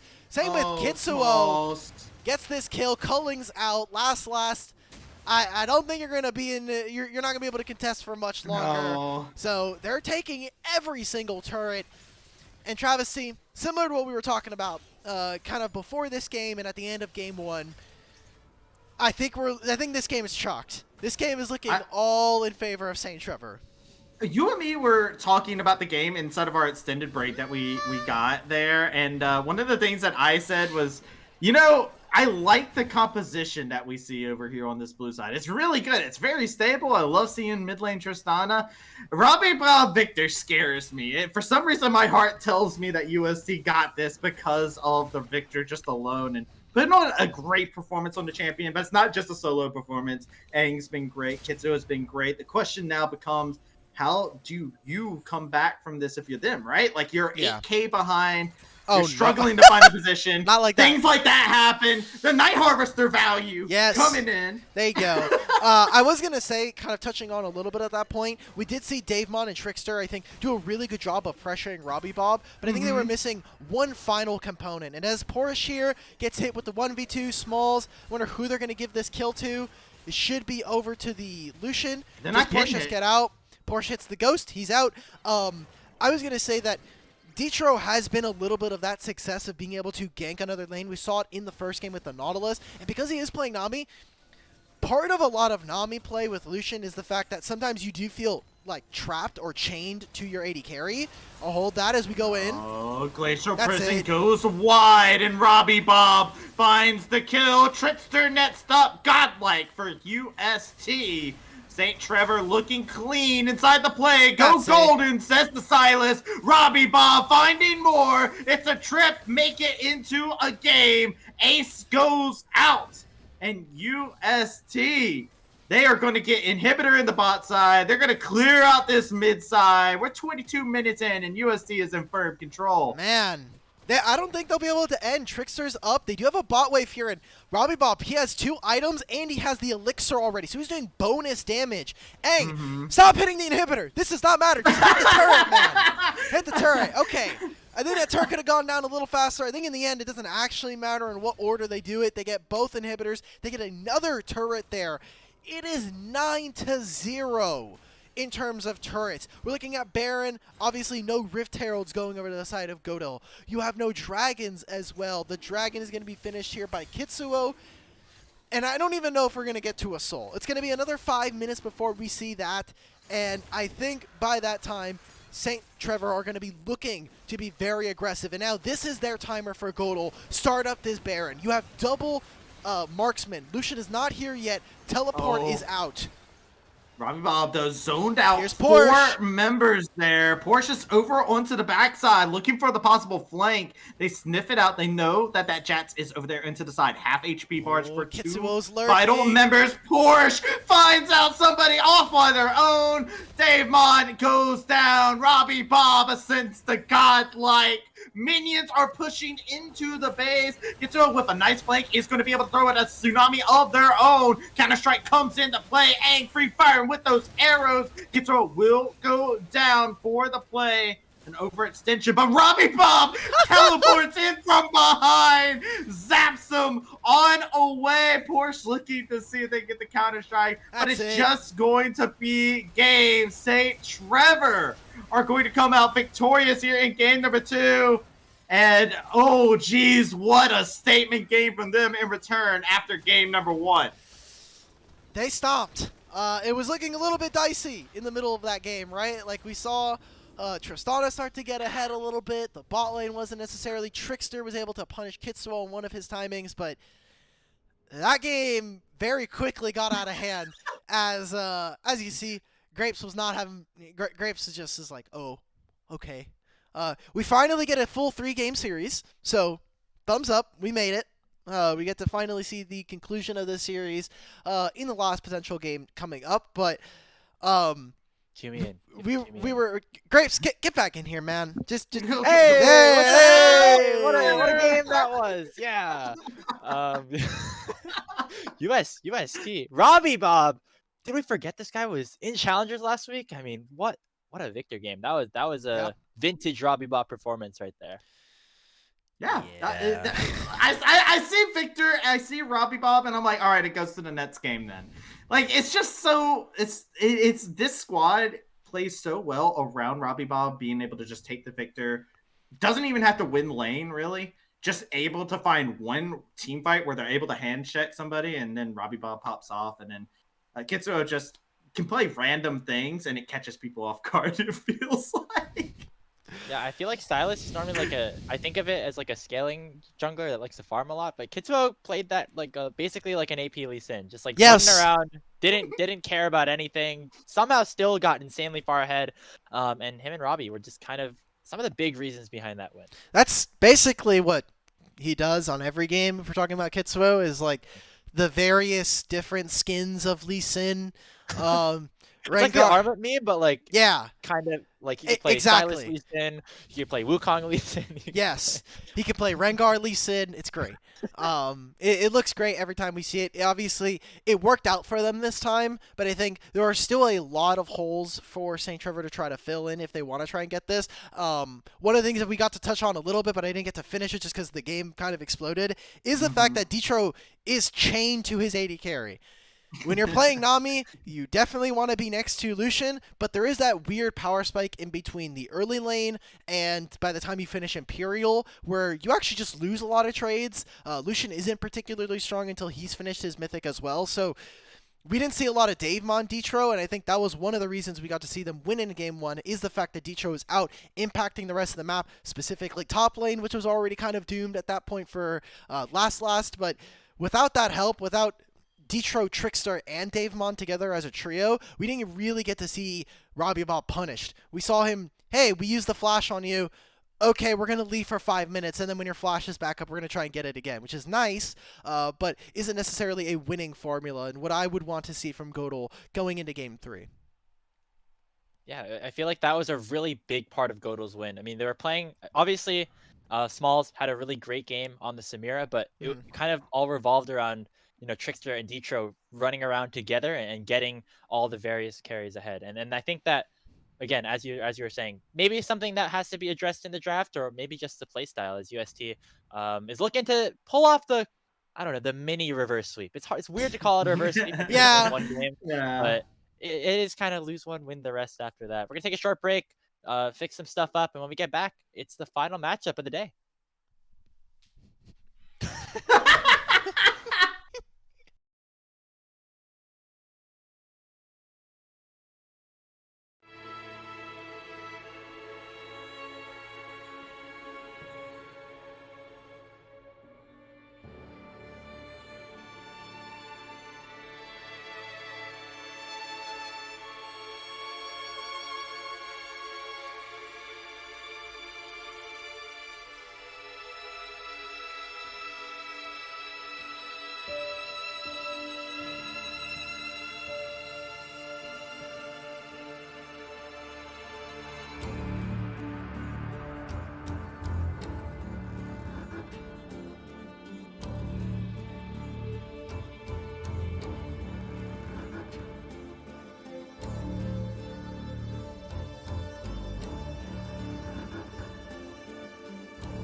Welcome back. Our final game of the day between the University of St. Trevor and GODL Gamers is about to begin. I am Grapes. That is Alk Battery. Travesty was here with us for the past couple of games, but then realized that he had a job that actually makes him some money. So he's going to be stepping away for this last game, and we are going to be here to take you through this deciding matchup. Winner plays against Maryville, and loser goes into a do-or-die match against Conviction. Yes. Thank you to Travesty for coming out. We'll be going and doing some MECC games, so should be a lot of fun. Grapes, weren't you like an MEC Midwest guy? Okay. Mm-hmm. Yes.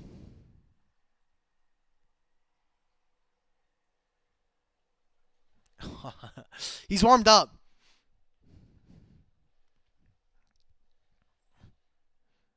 Afterwards, which is why things turned a little bit better. But we are into the draft. Game number 3. That Pike ban going to remain consistent. But the first thing that is different, Look Battery, is that this is the first game that UST will be playing on blue side. Yes.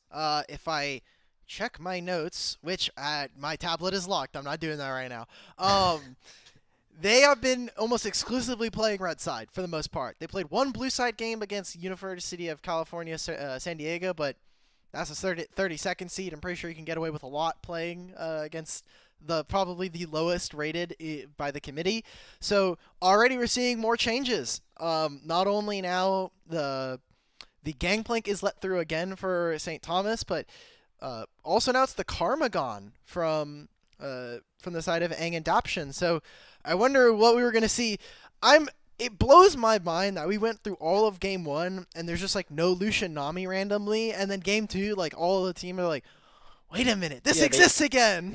They picked it on 4-5 too, which was weird. They normally Lucian Nami is like a very early on in the draft kind of duo that gets picked up, but it seems like around here in the NACLQs, maybe the new patch is playing a little bit of an impact into this, but that bot lane duo isn't necessarily as highly prioritized. But we did see that Smalls had a pretty good, at least laning phase on it against Aang and Daption until things kind of went out of hand. So maybe that this is a pretty good solution, especially considering on the other side, UST has not locked in their AD carry yet. Yeah, I was playing, obviously, like, I've been playing and I've been watching a lot of it.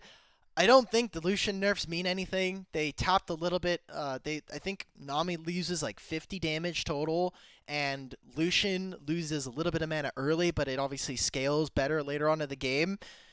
Not meaningful nerfs to this combo. These two are still very strong when it comes to finding kill threat, and I think with where they are right now, I'm looking for GODL Gamers to get rid of, as we see the Aphelios. I think next up is Zeri. Zeri has a very good time up against this team. There's no hard crowd control, and while Lucian Nami does have kill threat once they finish their mythics, I think they may also be trying to force them into a Zeri, trying to find something else with this Graves. Yeah, well, the Varus, of course, is the pick that Aang had a really good game on, but the Zeri obviously makes more sense in terms of the composition that Trevor have set up. And in other news, Trickster is finally escaped from Sejuani jail, playing a real champion that does things in the Graves. Will be able to, this definitely seems a little bit more like Trickster than the Sejuani. I mean, a character that can do damage, go for invades, really take over a game. And I think that, with a team with a bunch of young players and Trickster, that would make sense. Yes. Should be kind of interesting to see where they go with this. I'm wondering if they're potentially looking to try to flex this Graves. Now, we have seen Trickster play this champion before. They're locking in the Vladimir here, which into Jax is not a fun matchup for Jax. Obviously, both of these champions early on are going to be a little bit weaker, but come time to team fight, you can just ignore Sejuani, ignore the Jax, and run straight into the back line, kill whatever champions St. Trevor have set up. So going for the Lulu and Tristana here. I don't think that it's going to be a Robbie Bob Tristana, so they're just going to could be, though. Yeah, I guess guess so. Okay, never mind. He's moved away from his assassin days. If you were here maybe a couple years ago, you'd be able to see some Robbie Bob Zed, which has been super famous. But he's mostly retired these assassins. He's like, I'm playing control mages only for the most part. Yeah, Silas is the spicy pick for Robbie Bob these days and age. Going for something. It's like when never mind. I had a joke. Not gonna make it. Silas gets locked in for Robbie instead of Kitsuo this time around. And we'll see what Davemon wants to select on the other side. We're assuming that this Vladimir is going top with this Azir lock-in, almost confirming that. So it does seem like, Azir will have like a decent time against Sylas. Of course, Vladimir has the range advantage over Jack significantly. GODL gamers in the early game look pretty good. Yeah, you have a winning lane in the bot lane. You have something of kind of some push that you have in mid lane. I mean, Azir can literally just sit there and shove the wave into Sylas and then move out onto the map. I'm looking forward to what we get from the side of UST because they've yet again opted to go for scaling. Now, obviously, in every game, scaling is relative, but they've gone for something that they're waiting for, the 20-minute power spike, where you're like, okay, we're having our second item wake up. A lot of us have now picked up a second item. We're looking to kind of siege onto turrets. We're looking to play for team fights. Jax has been a massive monster when it comes to that, and he's going to have to play a little bit differently just because it's going to be hard for Jax to get onto any of these members. They have to be able to have no flash, no dashes, and no Gale Force if you're Lucian. So it's going to be tough. I think Porsche has his work cut out for him, but with a Sejuani in his back pocket, this is, surprisingly enough, I love the Sejuani skin Lee Sin for Kitsuo. Lee Sin. He has two melees to play for. Yeah, actually works really well with the solo laners that UST have picked up. And I feel like the Sejuani makes a lot of sense for Kitsuo, especially just like in how we've seen this champion be used in the meta. If you are watching NACL, you know that Exio on the Sejuani will just pick it, not farm at all, and just run around and gank all the lanes possible. And I think that really works in a composition like Trevor, where you need to snowball pretty early and help out the lanes, that are going to get shoved in. If you are playing against the GODL team composition with all the range advantage that they have. So Kitsuo, eyes on him specifically. Not going to be as big of a carry, obviously, now on the Sejuani, but could definitely have just as large of an impact. Yeah, and Kitsuo, I think, is in an interesting place, I guess I will say, in his trajectory right now, right? Originally was a pretty hot prospect going into scouting grounds a couple years ago. Ended up on the 100 Thieves Academy roster. Has been playing in amateur since then, and really is, I think, kind of rebranded himself. I think there was a lot of misconceptions about him going into collegiate last year, and getting to talk to him, and then coming into this year even, he has been, I think, a very strong voice. He's kind of remade himself in terms of how he wanted to play the game into... It's still aggressive, it's still Kitsuo, but behind the scenes, I think he's putting in a lot of work to be a model teammate for his team. He's a great leader in that sense, and he's always leading review. I remember in LA sitting there with the entire room of UST like all in one very small hotel like room. It had 2 beds, and it's like 6 of them, 8 of them. The classic LAN setup. Yeah, we're like all in there, and Kitsuo is like there with the remote controlling the VOD. He's like, hey, we need to move here. Hey, we need to be doing this. Like, it's insane what this guy was providing for his team, and hopefully here with St. Trevor, he's kind of doing a little bit more of that. Yeah, I mean, we talk about development in terms of player skill and stuff, but also development in terms of leadership here down in the NACLQ. Obviously, Kitsuo really serving as one of as a big glue point for the rest of his team, especially when you consider people like Porsche, who I think is 18 years old, Aang, who you said is 17, just new players coming in to try and improve their skills, and having a player like Kitsuo and Daption to an extent as well, despite him being, a bit newer to the team, there to really help guide these players and maybe hopefully lead them to another collegiate run in the championships. Hopefully that ends up happening for them, obviously, as their season has also gotten underway. But again, starting right here, win against GODL obviously would feel good as well. If you want the collegiate matchup early against Maryville, you have to win this game 3 right here. Yes. Winner of this, obviously, like you're saying, goes up against Maryville. Loser will have to go down into the lower bracket and play up against Conviction, which should be a lot of fun. Especially from what we saw from the Maryville. I think Conviction have a few tricks up their sleeve. I think their early game was actually looking pretty solid for the most part. End up getting swapped, or just washed over, because it is Maryville. They do have a lot of their strong players back in the roster. My hot take. Your hot take is that Nightstar actually is gonna. Okay, that's fair. No, that's fair.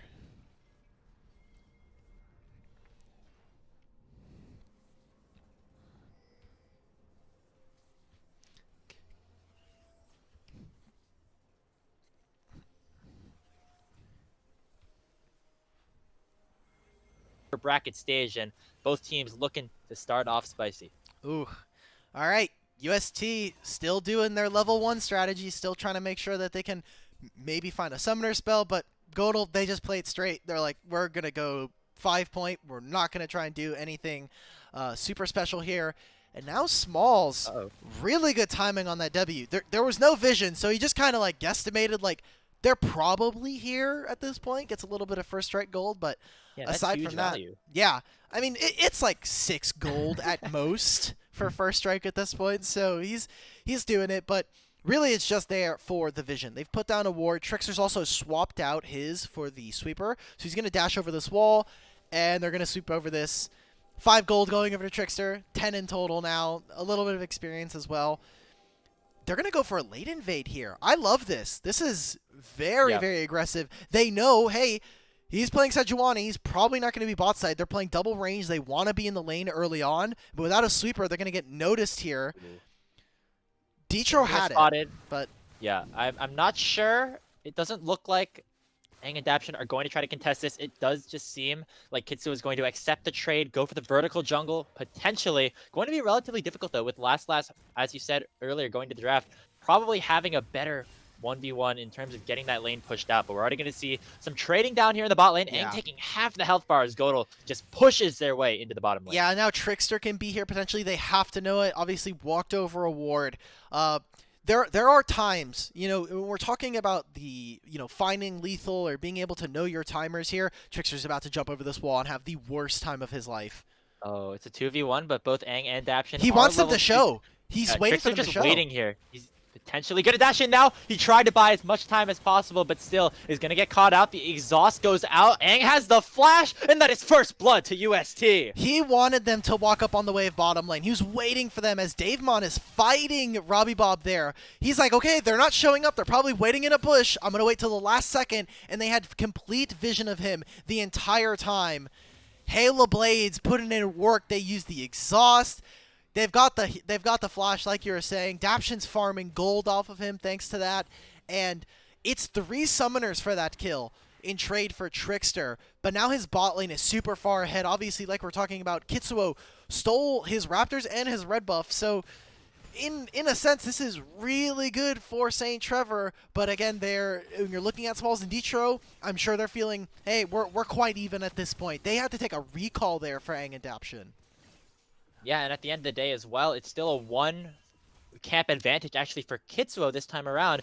If all of the first camps do end up getting cleared by this Sejuani, because of the 2 on the opposite side of the map that Kitsuo was able to steal, despite Trickster going for that late invade to engage that trade. GODL is going to get the better end of this bot lane trade, especially considering all the time that UST did miss out on. Both due to the kill and also the back that they had to kind of go through.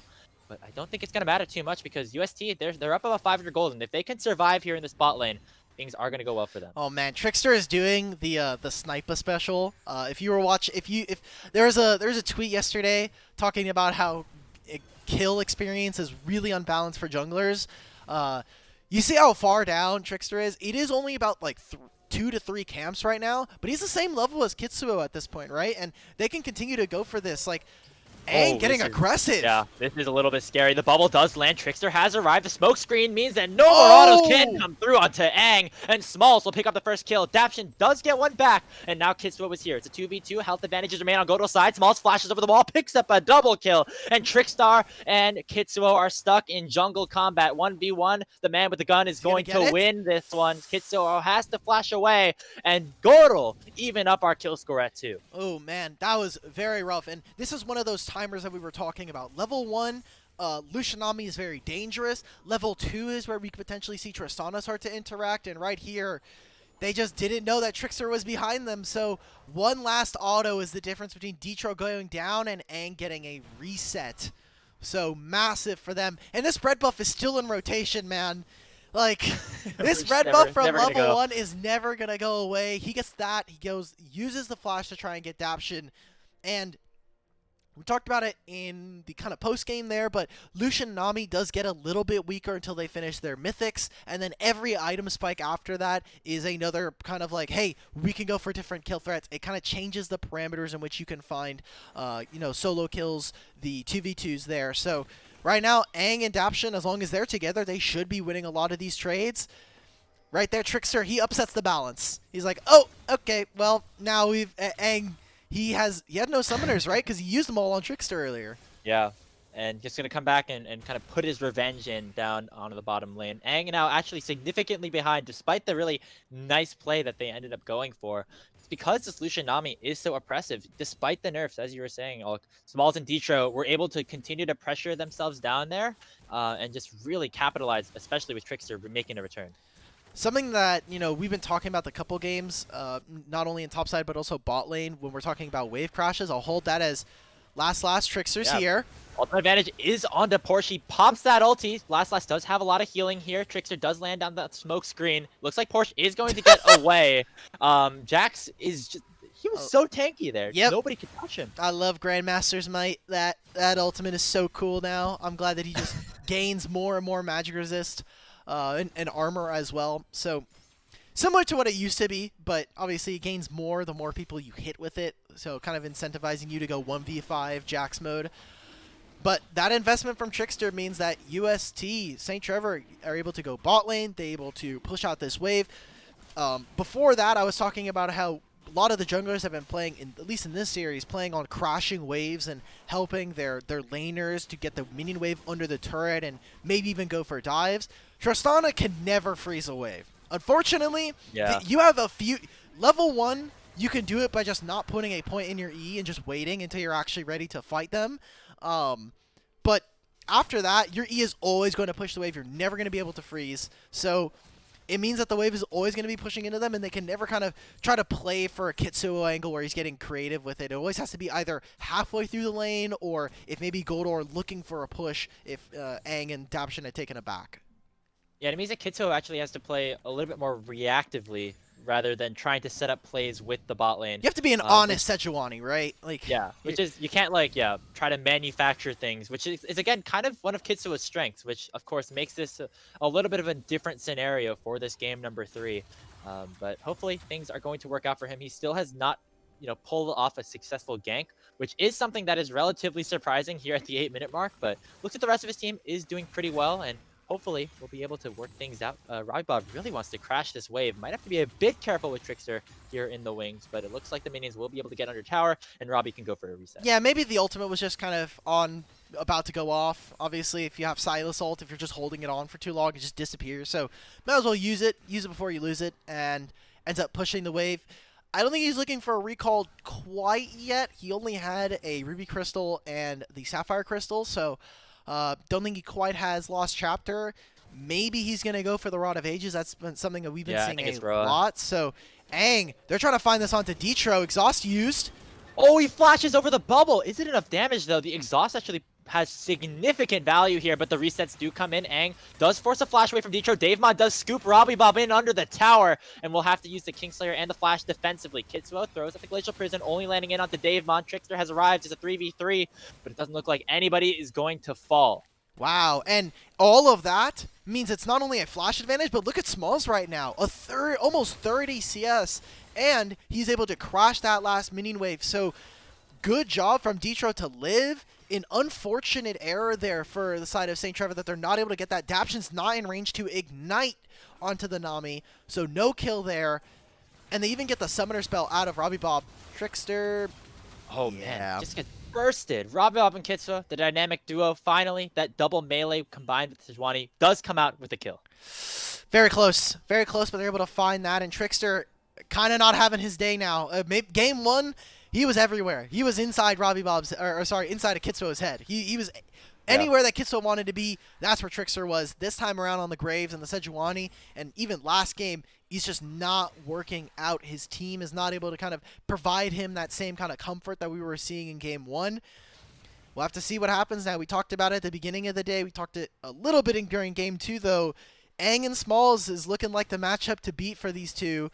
Porsche, the consistent carry, finally on a matchup here where he's even up against the Vladimir. Mid lane is pretty even, all things considered, but Smalls now has that lead and could be looking to finish his Gale Force. This is the power spike that we were talking about. Detroit will not have his Imperial Mandate because he did go for the boots first. And so Dragon up in a minute 40. We'll have to see how much work GODL can actually do in terms of getting vision and acquiring priority for this objective. Yeah, we see, you know, Trickster and Detro hovering around the mid lane, but it looks like Robbie Bob knows better than to push forward again against this Azir. Kai, can we pull up the gold for each of the teams? I'm a bit surprised that it's that close between them. So actually, yeah, Smalls is only up about 300 over Aang at this point. So despite all the kills in the CS lead, not as, you know, disparate as I really thought it would be. Yeah, this is basically what 500 gold gets you. Really good escape from Dave Mon. Wow. He just finds the angle. He found the little, like, spot. He found the one spot in the Matrix that wasn't being covered. He's like, I got it. I'm out. Yeah, they did have to force a couple of summoners. Oh, you know, just a couple of escape spells out of Davemon. UST, you know, going to use that mid priority to go over to this Rift Herald. They do have all the summoners up on the top side of the map for GODL, but it does not look like they want to contest this. They want to just continue to farm up scale, make sure that Smalls is in any fight that they take because he is the one with that big lead. And this is now a great timer for St. Trevor. They get this Rift Herald, and Dragon has not even spawned. Still 30 seconds before that, and they can just go straight mid. Trickster taking a recall to try and get his Umbral Glaive. They're going to try and get so much damage. Wow, another nice scoop. Robbie Bob actually going to almost get taken out. Very, very little HP there. Was maybe on single digits here. The collateral damage, but Robbie survives without the level up that kept him alive there. And Kitsuo will get out as well. The luckiest level 9 again, man. UST are paying the minions. GODL, we have to increase it. We have to increase the budget. We have to increase the budget for the minions. That's what collegiate gets you. It gets you some extra funding. The minions come help you out a little bit in the source code. Pelto is putting in work. Maybe that's where that money's going. That money is going straight to getting the level up. It's St. Trevor. It's St. Trevor. Oh, it's Trevor Roy. Trevor Roy's funding it after, you know, he's got his veterans fund kicking in. Now, they do have access to this. He's got the Nami ult, but Trickster's 900 in. smite is it, but Trickster will be able to secure it first. Dashing out away with the quick draw, and looks like GODL will try to get out of this. The Herald has been placed mid. Kitsuo, I thought maybe he was trying to cut them off, but instead, it does look like they just want to crash this Herald in, get as much gold as possible from these plates. Yeah, and that's where I thought the play was originally going to be, right? When we saw that trade, they got the Rift Herald, go mid, try to force a summoner spell, get Davemon in an uncomfortable position. Last should be getting a ton of healing. Has no pool. A lot of healing though coming back out. Porsche has to get away at about 300 HP. Kitsuo was not around to try and re-engage just yet, but now we'll find out Trickster has to dash over the wall. Looks like he will survive. UST getting pressured out of the top side of the map. And that could definitely mean a little bit more gold into the hands of GODL. Yeah, and now Porsche does have to teleport for this wave. This is probably going to be a plate going down. It seems like GODL are not going to try and go for this dive. They know, look, Jax doesn't have ultimate. That could have been a way that they go for this. This is really punishing for them if they're able to get it. Just means that, hey, Last gets the full 160 gold to himself.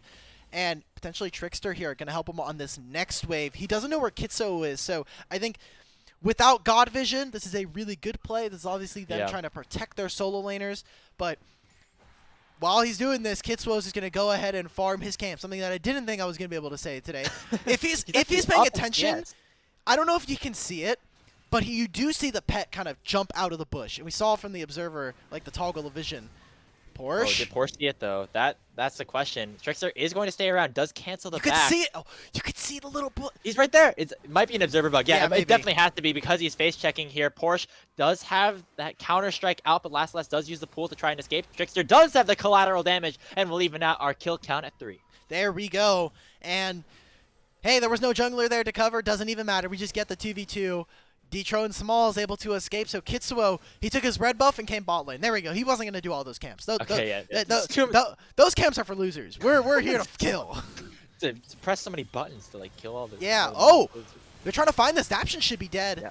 Culling does come out. Daption, the angle actually was not good enough to continue finishing off onto the Lulu. Smalls does not have the ultimate anymore, but both summoners are available for the Lucian Nami in the bot lane. Kitsuo maybe looking around, Look at trying Silas to find here. something. The bubble does land in onto Aang. Robbie Bob coming in on the flank. The Glacial Prison does get cleansed away from. Smalls has to use the Gale Force, is still alive under the tower, and finally, it will be the jump over from Aang to secure the kill, No and UST way. are running away with the fight. Davemon has finally arrived, but is it too late? The Abscondum Duck comes out, the shuffle, and the ulti goes wide from Davemon, and UST is all still up and running, trying to get away from this situation. The health bars are low, but everybody on UST looks like they're eating good. The healing from Kitsuo's... Oh, I'm going to have to save this, potentially. Oh, Trickster. no, Trickster. Trickster lands in one final shock. What? And will take out Aang. Almost does survive, but Kitsuo flashes away. Davemon now stuck in 1v3, trying to finish off Daption. Flashes, but not in enough range. Oh, no, One no, more no! auto. Daption survives. The Poly barely is unable to keep himself up.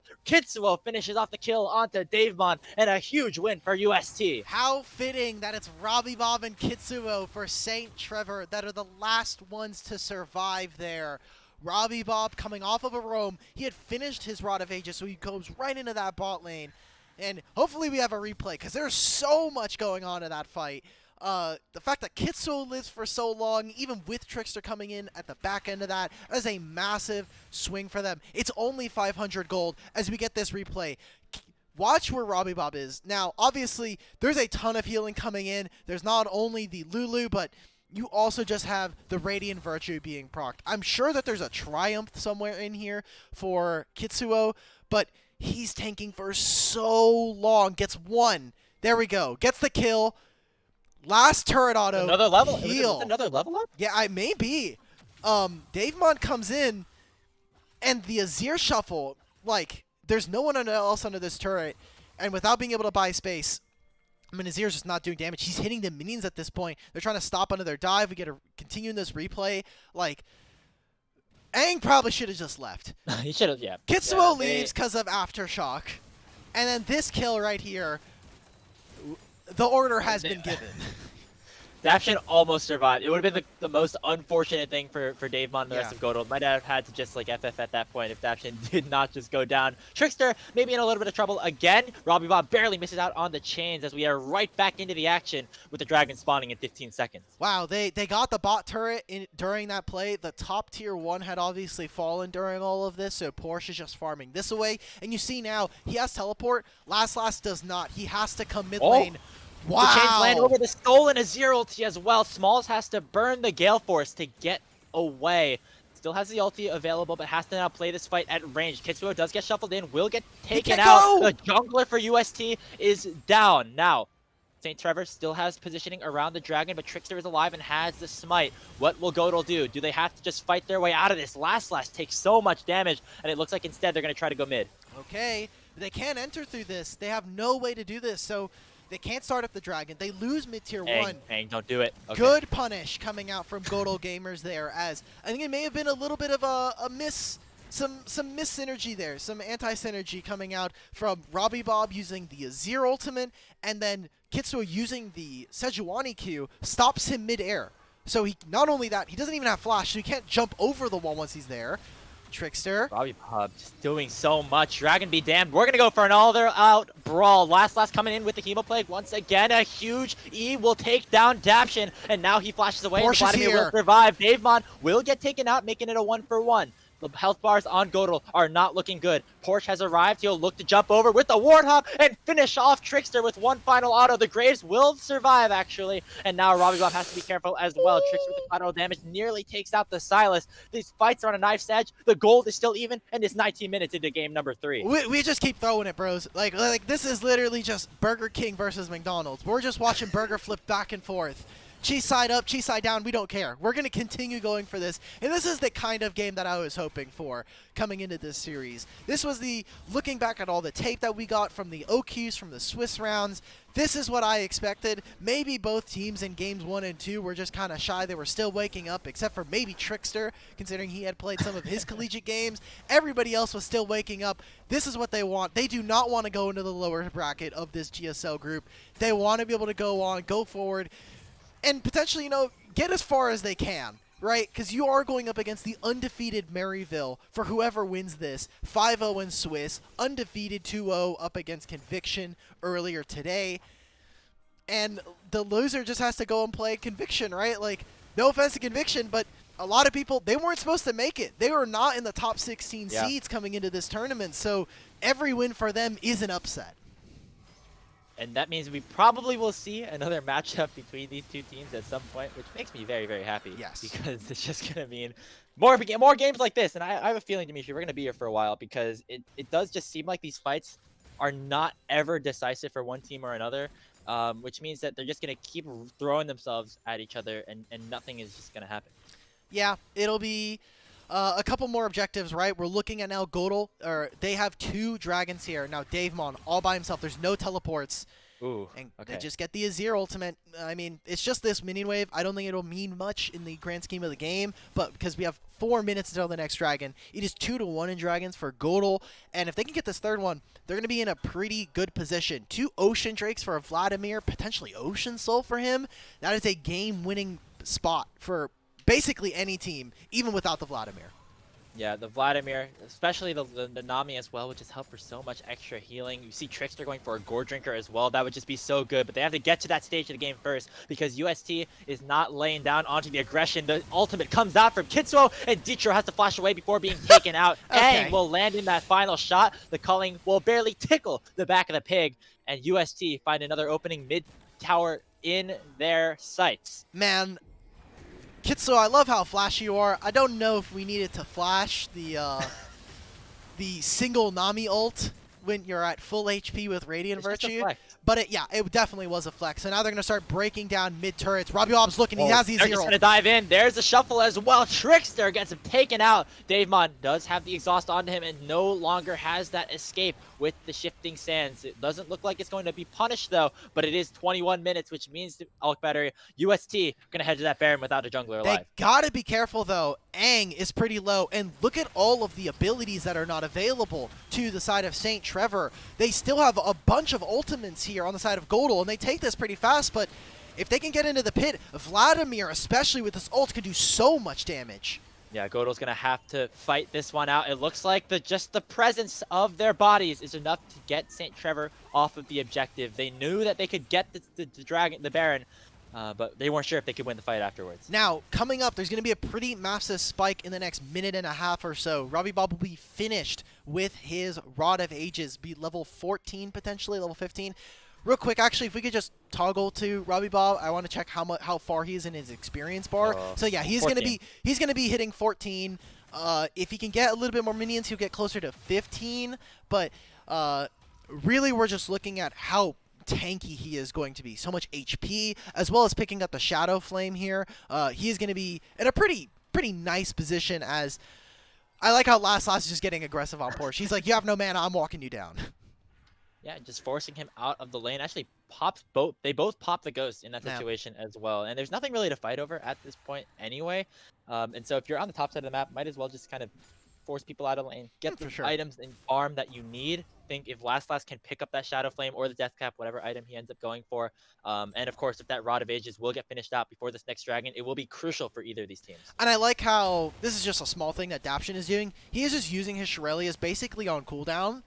To make sure that they can just move across the map as fast as possible. Usually, you think of the Shirelias being used in a similar sense to like a Sivir ultimate to like move towards someone. But if it's just to get into an area faster, it means this. As you can see from UST, if we could just toggle vision real quick for GODL, they can't actually see a lot in this bot side. Yeah. It's very shallow. They don't have many turrets. They have to fish with something like a Lucian W or something. So they're stuck on their side of the map, and with the dragon spawning in a minute here, this is their objective. They really want to try and get this dragon. It sucks that this sweeper cannot see this one ward that's tucked into the side of the wall. But now here, Daption's going to get a reset to try and reset all of his wards. And now it is going to be up to GODL. What do? Are they going to try and force for a Baron? They don't know where Jax is. You see now, they're trying to ping. They're trying to get vision, trying to see where he is. The Scryer's Bloom should tell them where he is, basically. It's going to be really hard for them to get into the Dragon Pit, though. Sure. I mean, you have a teleport onto Davemon. You have maybe some wards all the way in the behind the mid lane, like behind the Dragon Pit for them. But you don't really want your Azir going in for a flank like that. And so probably going to have to play this just all out front to back. And right now you can see the control that UST is just hammering in onto GODL. They're really not letting anybody into the bottom side jungle, and GODL are just going to have to force their way in. Oh, they're going for it, Smalls. It's just so scary. Yeah, just a tiny misstep there, and potentially there's a Silos with a 0 ult on top of him. But look at how they're playing on 2 lanes right now, completely abandoning top lane. They're taking control of mid lane, moving and shifting that so that Davemon is stuck under his turret, and now the Dragon will be started. GODL, they cannot respond at this point. They're going to continue to catch waves. Last is like, there's no team fight. I'm going back top lane, guys. Bye. Last does pick up the death cap. So 2 items now completed for both him, Smalls, and Trickster. Still waiting on this Davemon's itemization. Did make a pit stop for that Oblivion Orb just due to having so much healing on the enemy team. Which does, of course, stall the items out, but will hopefully be a little bit extra value. The Dragon score is now tied at 2-2, which basically just continues this point that we're making, that we are going to be here for a long time. These fights are going to really be close between these 2 teams. Yeah, and now with, 4 minutes on the next Dragon, I'm looking at Smalls in particular and the 280 carries, because Aang, he's like 500 gold basically away from finishing his Infinity Edge, and Smalls, I hope this is a Navori Quick Blades, because that item is going to be a massive power spike. Davemon needs to finish his back. He has so many different components right now. He has a 0-stack Dark Seal, he has the Morello Namacon, right, the Oblivion Orb. Shadow Flame, right? Yeah, it's going to be Shadow Flame. So he needs to be able to finish these second items. And alongside that, finishing components, like how strong is your team going to be on 3 items, right? That's what we're looking at. We're talking about how long this game is going to go. 3rd item completion for a lot of these champions is going to be so pivotal here. As Davemon finishes his Shadow Flame, I can't imagine he's going to finish another item before the next objective. And Baron is still up here, so always a threat that St. Trevor can kind of pull. It's going to be hard. Finally does finish off that Shadow Flame, but it doesn't look like, there's many things to fight over on the map, and even if you did want to try to go for a Baron, UST is right there. They're going on the aggressive for this fight. They do force that tidal wave out from Detroit. Robbie might have gone a little bit too far forward. Davemon will pick up the shutdown, and actually UST bite off a little bit more than they could chew. It was a 4v5. There was no way for them to get that win onto Detroit, and now with the numbers advantage, GODL might look for Baron. They're going to try and go for it. Like you said, there's nothing on the map, and it wouldn't be a Kitsuo game if we didn't just throw out an ultimate and try to go for it. Robbie Bob, his man-in-arms, is saying, hey, man, wherever you go, I'm going to. Like, we're locking arms. Oh, last. Oh, my God. Is Aang dead? No, barely not. Oh, no, but the Hemoflake does come out. The Tristana goes down, and last just destroys St. Trevor. The Dragon will get taken down. GODL suddenly in the lead here. 80 carry moment right there, unfortunately. That wasn't Aang's fault. There was just a Vladimir who flashed on him. And fellow 80 carries, we all know how that feels. Vladimir flashes on you, you're probably Pour one dead. out. Yeah, exactly. Pour one out for the boys. But Porsche still continuing to push out onto the side lane. He didn't get any meaningful damage onto this turret, so really that was a kill for, that was 2 kills for GODL and the Baron. A more than worthwhile trade if you ask me. So fantastic stuff. Now we have those 3 items coming in. The Dragon coming up in 2 minutes. Let's see what they can do with this Baron, because now I think St. Trevor are in a bit of an awkward position. Another Kitsuo moment, throwing out the ulti. Davemon might look to punish, No though. There's the shuffle right back. Porsche goes down. Kitsuo's next on the menu, and it looks like GODL gonna find an amazing opportunity. You have to wonder, what was UST doing there with the Baron on the other side? The Baron is there. I mean, even if the Baron wasn't there, that is just not a great play. Kitsuo and Porsche now, maybe they're feeling desperate. They were in a pretty commanding gold lead. They just needed to play out the game, play for, waiting for these objectives. But the double-edged sword that we mentioned, Kitsuo and the entirety of St. Trevor will not let you lose in peace. They will force down their gold advantage at any point. They are just willing to try and play this out. And now because of it, it is 2 individual picks that let GODL take control of the map, take control of all the objectives, and it kind of makes the past 25 minutes, all of that good work that they have just done, gone to waste. It seems like this is the first time in, since maybe the beginning of the game, when, Trickster went for an invade, that GODL have been on UST's side of the map, and it looks like they're just going to get away with it. 2 tier 2 towers taken out. The gold lead is now 4,500, and UST suddenly finding themselves in a deficit. Yes, and a massive gold thing, I think, here for Davemon. Finishes the Void Staff now ahead of Robbie Bob, who has not completed his third item. I think going for a Rabadon's, but has just too many component items. Obviously, you have the Doran Shield and the D-Ring in inventory, which is taking up space. And in the meanwhile, I mean, everyone's just continuing to pick up items. There's the ulti. Glacial Prison goes wide. Smalls Going to use the Gale Force in onto Aang. The Tristana is now separated from the rest of the team. GODL will at least get this dragon, if not more. That looks like they're trying to push it down mid lane. There's the ghost. With the ghosted Vladimir. There comes the ulti. Is it enough? Aang has to flash away. He will survive due to the wild growth, but that is so many resources just to keep this Tristana alive. GODL knocking on the door of the base. Yes, and maybe they try to force for this. They've got 3 minions and another minion wave coming on through. You also have the dragon that has been spawning, but an easy inhibitor there. Great job from Smalls to space out Aang alongside Last. As you can see, playing AD carry versus a Vladimir is just not fun. No, not and at all. this is another situation where no one plays Vladimir for whatever reason. Maybe he's a little bit difficult. Maybe he's just kind of cheesy. He does obviously have a much weaker early laning phase, but with how greedy some of the top laners are getting and with the kind of pool of AD carries, it is so tough to play this champion right now. It is... Oh no, Aang. Oh, you're so lucky that he backed right there. Yeah. Man, that could have potentially been a kill. Either way, as you can see, the value of something like the backline threat of a Vladimir is nothing to be understated. And now, St. Trevor find themselves in a pretty dangerous position as GODL look to be primed and ready to take this game 3. They're just still in the enemy jungle. Robbie Bob is going to look for a play. They'll knock Trickster back here, but he's still rather tanky with the Gore Drinker. Small throws at the culling. The damage is not enough on Trevor's side. Porsche and Kitsu will both have to flash away, and Davemon will hold the line. So close. Davemon rushing for the kill. Smalls, like you see as well, they're hurting them away from this. It's 2 minutes before the Baron.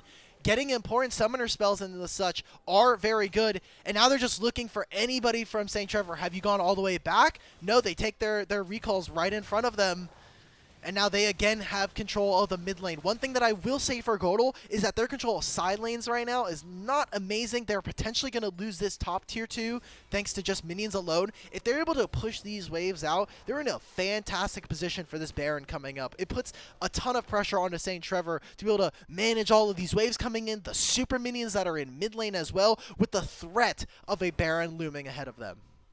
There's one problem here, though. Outlook battery. What's up? Aang doesn't have flash for when this Baron comes up, and Last does. So yes. Even if you did need to get even closer, it's looking a little scary for UST. You know, despite them continuing to pressure in onto the GODL Gamers base, despite being down a couple thousand gold. I mean, Last is in such a good position to take over this game, take over a fight around the Baron, picks up the Void Staff for even more damage. Just going to be a really tough decision for UST to make. Exactly. Smalls potentially could be looking to finish his second item. Looks like he's going for the Sorelda's Grudge as the fourth item here. And Aang, honestly, I think, now this is obviously just caster moment. Stopwatch goes so hard this game.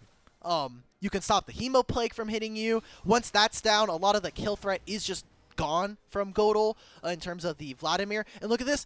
Behind Kitsuo and with Adaption behind them, they're just walking together as a group. Porsche has the flank. Silas is on, hitting turrets away. And they've kind of fixed this top wave for now. But they're just trying to get as much gold right now into Smalls as they can. Oh no, Kitsuo might have gone a little bit too far forward though. The culling does come out. Trickster is so big on this front line. The Baron does spawn. Kitsuo is about a half HP. The Radiant Virtue will do a lot to keep the rest of UST topped up. But we have to take a look at Robbie Bob. Where is he? It's a 4v5 right now on the map for GODL with Robbie down on the bot side. Smalls does go forward with the Gale Force. Nearly takes out Aang. And that might be all that GODL need to go for the objective. A ton of gold now. Baron being started. Robbie Bob, what he can do is just get a bunch of damage onto Davemon to try and force him into an awkward teleport situation. But he's just throwing waves under the inhibitor. Teleport's coming in, 5,000.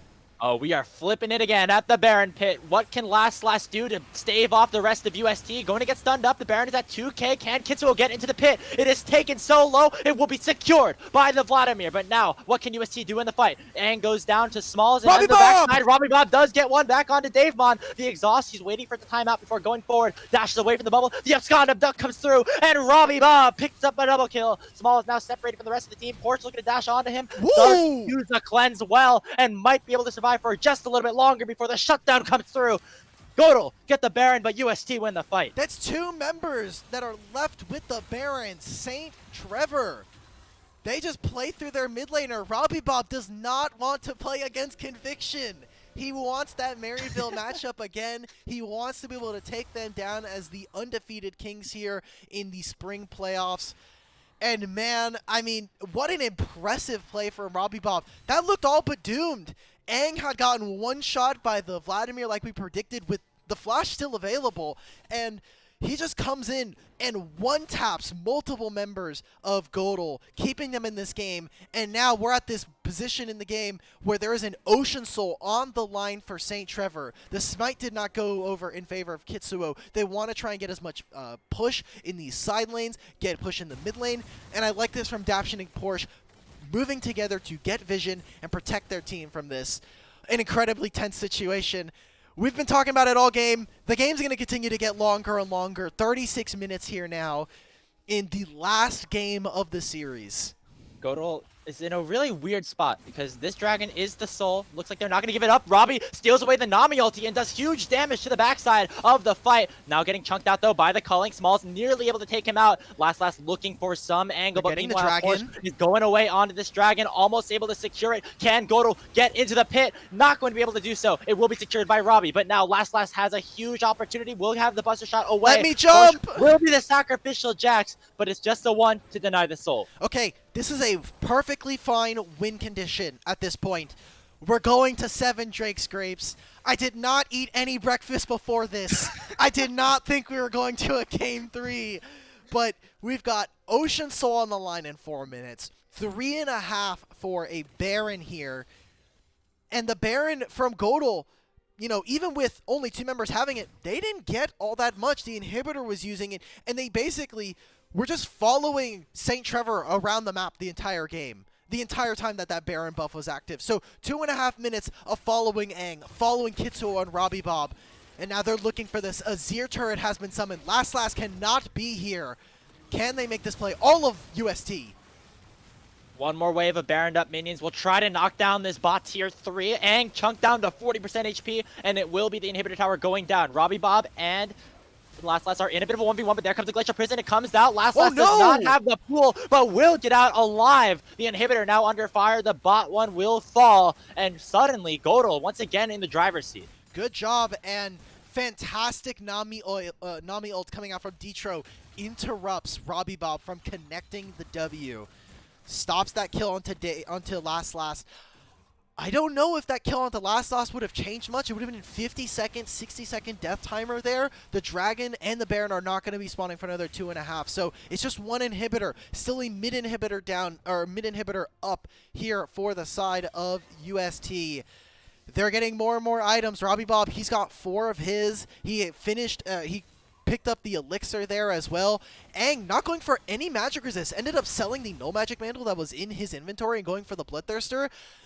The minigames I have played up against the Vladimir, Bloodthirster does not save you in these situations. Magic Resist does not save you in these situations. It is straight up, you just have to go in invincible. Just untargetable. There it is. Okay. 650 gold to stop you from losing the game. Now. There's a delay on the stream. That's why he couldn't hear you for a while. Ah, okay. There is a 3-minute delay. We have it baked in.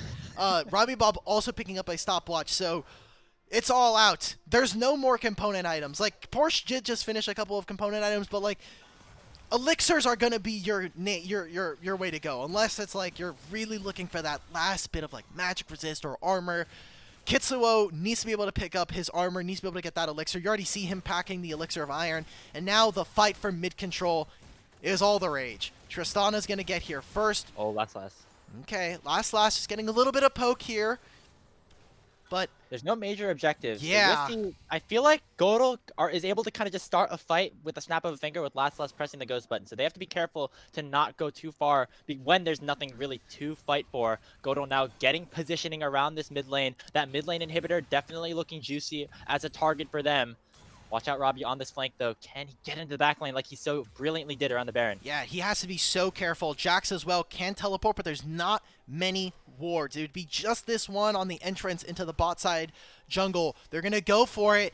I think this is the last fight, potentially. There's the stolen Nami ulti. Last does get picked off. Will he be able to get taken down? Pops the Zonia's. Porsche buying some space. But the Vladimir does get taken out by Robbie Bob. He dashes in with another chain. No! Does get chained back. Pops Porsche! stopwatch on his horn. Porsche under the back line does some damage as well. Aang jumps forward. Might be taken out. But it will be Smalls picking up the first kill for GODL. He's still looking huge on this backside. Detro getting Aang. It's a 3 versus 4. And Smalls is leading the way for GODL. Okay, Robbie Bob does have the ultimate again. It's coming up.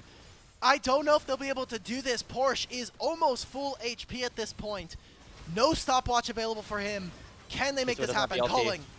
Robbie throws out the culling. Will maybe be in a bit of trouble here. The Abscondum Duck goes wide. Another wave on the way for GODL, but they don't even want to wait. They want to end the game right now. They're on to the Nexus turrets. The Nexus is now exposed. Robbie has to try to save the game, but Small says no. Porsche diving in, only being able to stun up 2, and Kitsuo is low as well. Nobody on UST will be able to save the game, and GODL Gamers will take this series 2-1 and have themselves a matchup with Maryville next week. The 9th seed up against the 4th seed, everybody. That will be the upper bracket that we will see later on next week.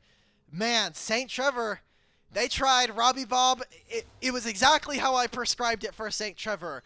They have they may lose a little bit early. They will have an explosive mid-game, and it's up to them to be able to close it out. Too many. It was those 2 picks that we were talking about between Kitsuo and some of his solo laners that prevented them from being able to close out this game. Ocean Soul was not even necessary. We just played around the Baron and played one last team fight. And that's the name of the game right there. Smalls takes the advantage over Aang. Aang still had the stopwatch, so we're talking about those nerves, that last game in the series. I'm sure it's going to probably be something he beats himself up about later on in review, but an insane series nonetheless coming out from both of them, and good luck to both of them. I mean, obviously, we're going to see St. Trevor go up against Conviction later on, but man, what an insane series.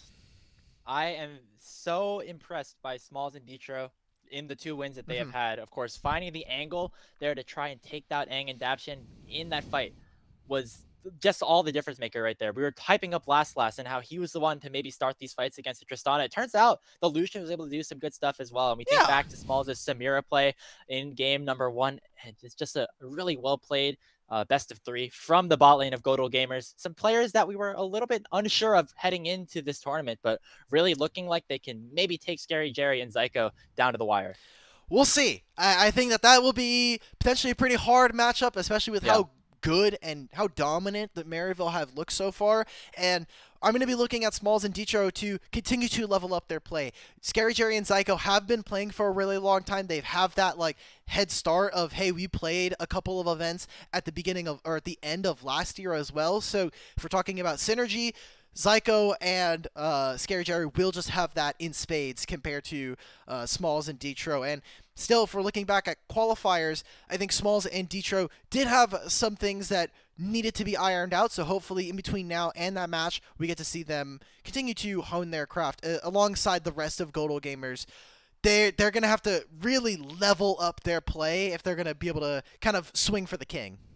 Yeah, Maryville's the 1 seed for a reason, right? And these 2 teams were very evenly matched as 8 and 9. 1 versus 8, maybe not as close. And so that's maybe where this could be a little bit more difficult for GODL. Maybe. I definitely have Maryville favorite. As much as I would have loved to see, though, the UST Maryville rematch or matchup, as you know, there's never been a situation where St. Trevor has taken on Maryville, just St. Thomas. I'm still very excited for this series because I think that GODL bring a lot to the table and maybe have a play style that could potentially go well into Maryville if the experience is not an issue there. Niles versus Last. We'll see what happens there. We get potentially a Vladimir player going up against one of the most flexible and storied top laners we've had in Collegiate. As we get a look at our results for the first day of GSL groups in the NACL playoffs for spring in the qualifiers, we've got 2-0s across the board. I think nothing really too upsetting. This one is most likely and most definitely the closest matchup, not just to the series score, but in terms of the seeding, like we were talking about. And the fact that they're all 2-0s probably shouldn't be all surprising. The fact that this one went to 3 should have been expected, I think. Yeah, of course, Tony Top was a team that was seeded high and then, kind of didn't meet expectations in the open qualifier, but looks like they made quick work out of Mirage over on Smax's stream. They will be playing up against Team Fish Taco in round 2, which I think is going to be a really exciting one. And again, we're looking at, of course, Maryville up against GODL. Can that be something interesting, or will it just be Maryville marching their way over to the knockout stage? We'll see. Again, there's plenty of opportunities for upsets, especially in GSL-style groups. Obviously, the winner of that lower bracket will then go on to face the loser of the Maryville GODL Gamers, which potentially could be another rematch of the match we just saw. That. Exactly. That would be a lot of fun. But that's it. That's it for GSL Day 1.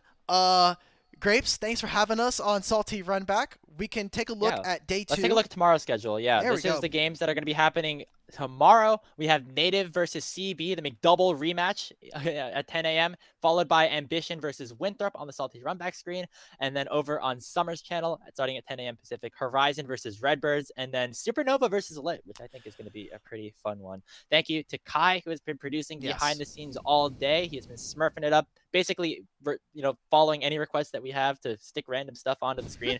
And all the casters that we had today, too, including you, Off Battery. It was a lot of fun. We'll be seeing more of us at some point on the Rally Kai streams, as well as maybe here every once in a while. But until then, we will say so long. Have a wonderful rest of your day. We'll see you tomorrow for Day 2.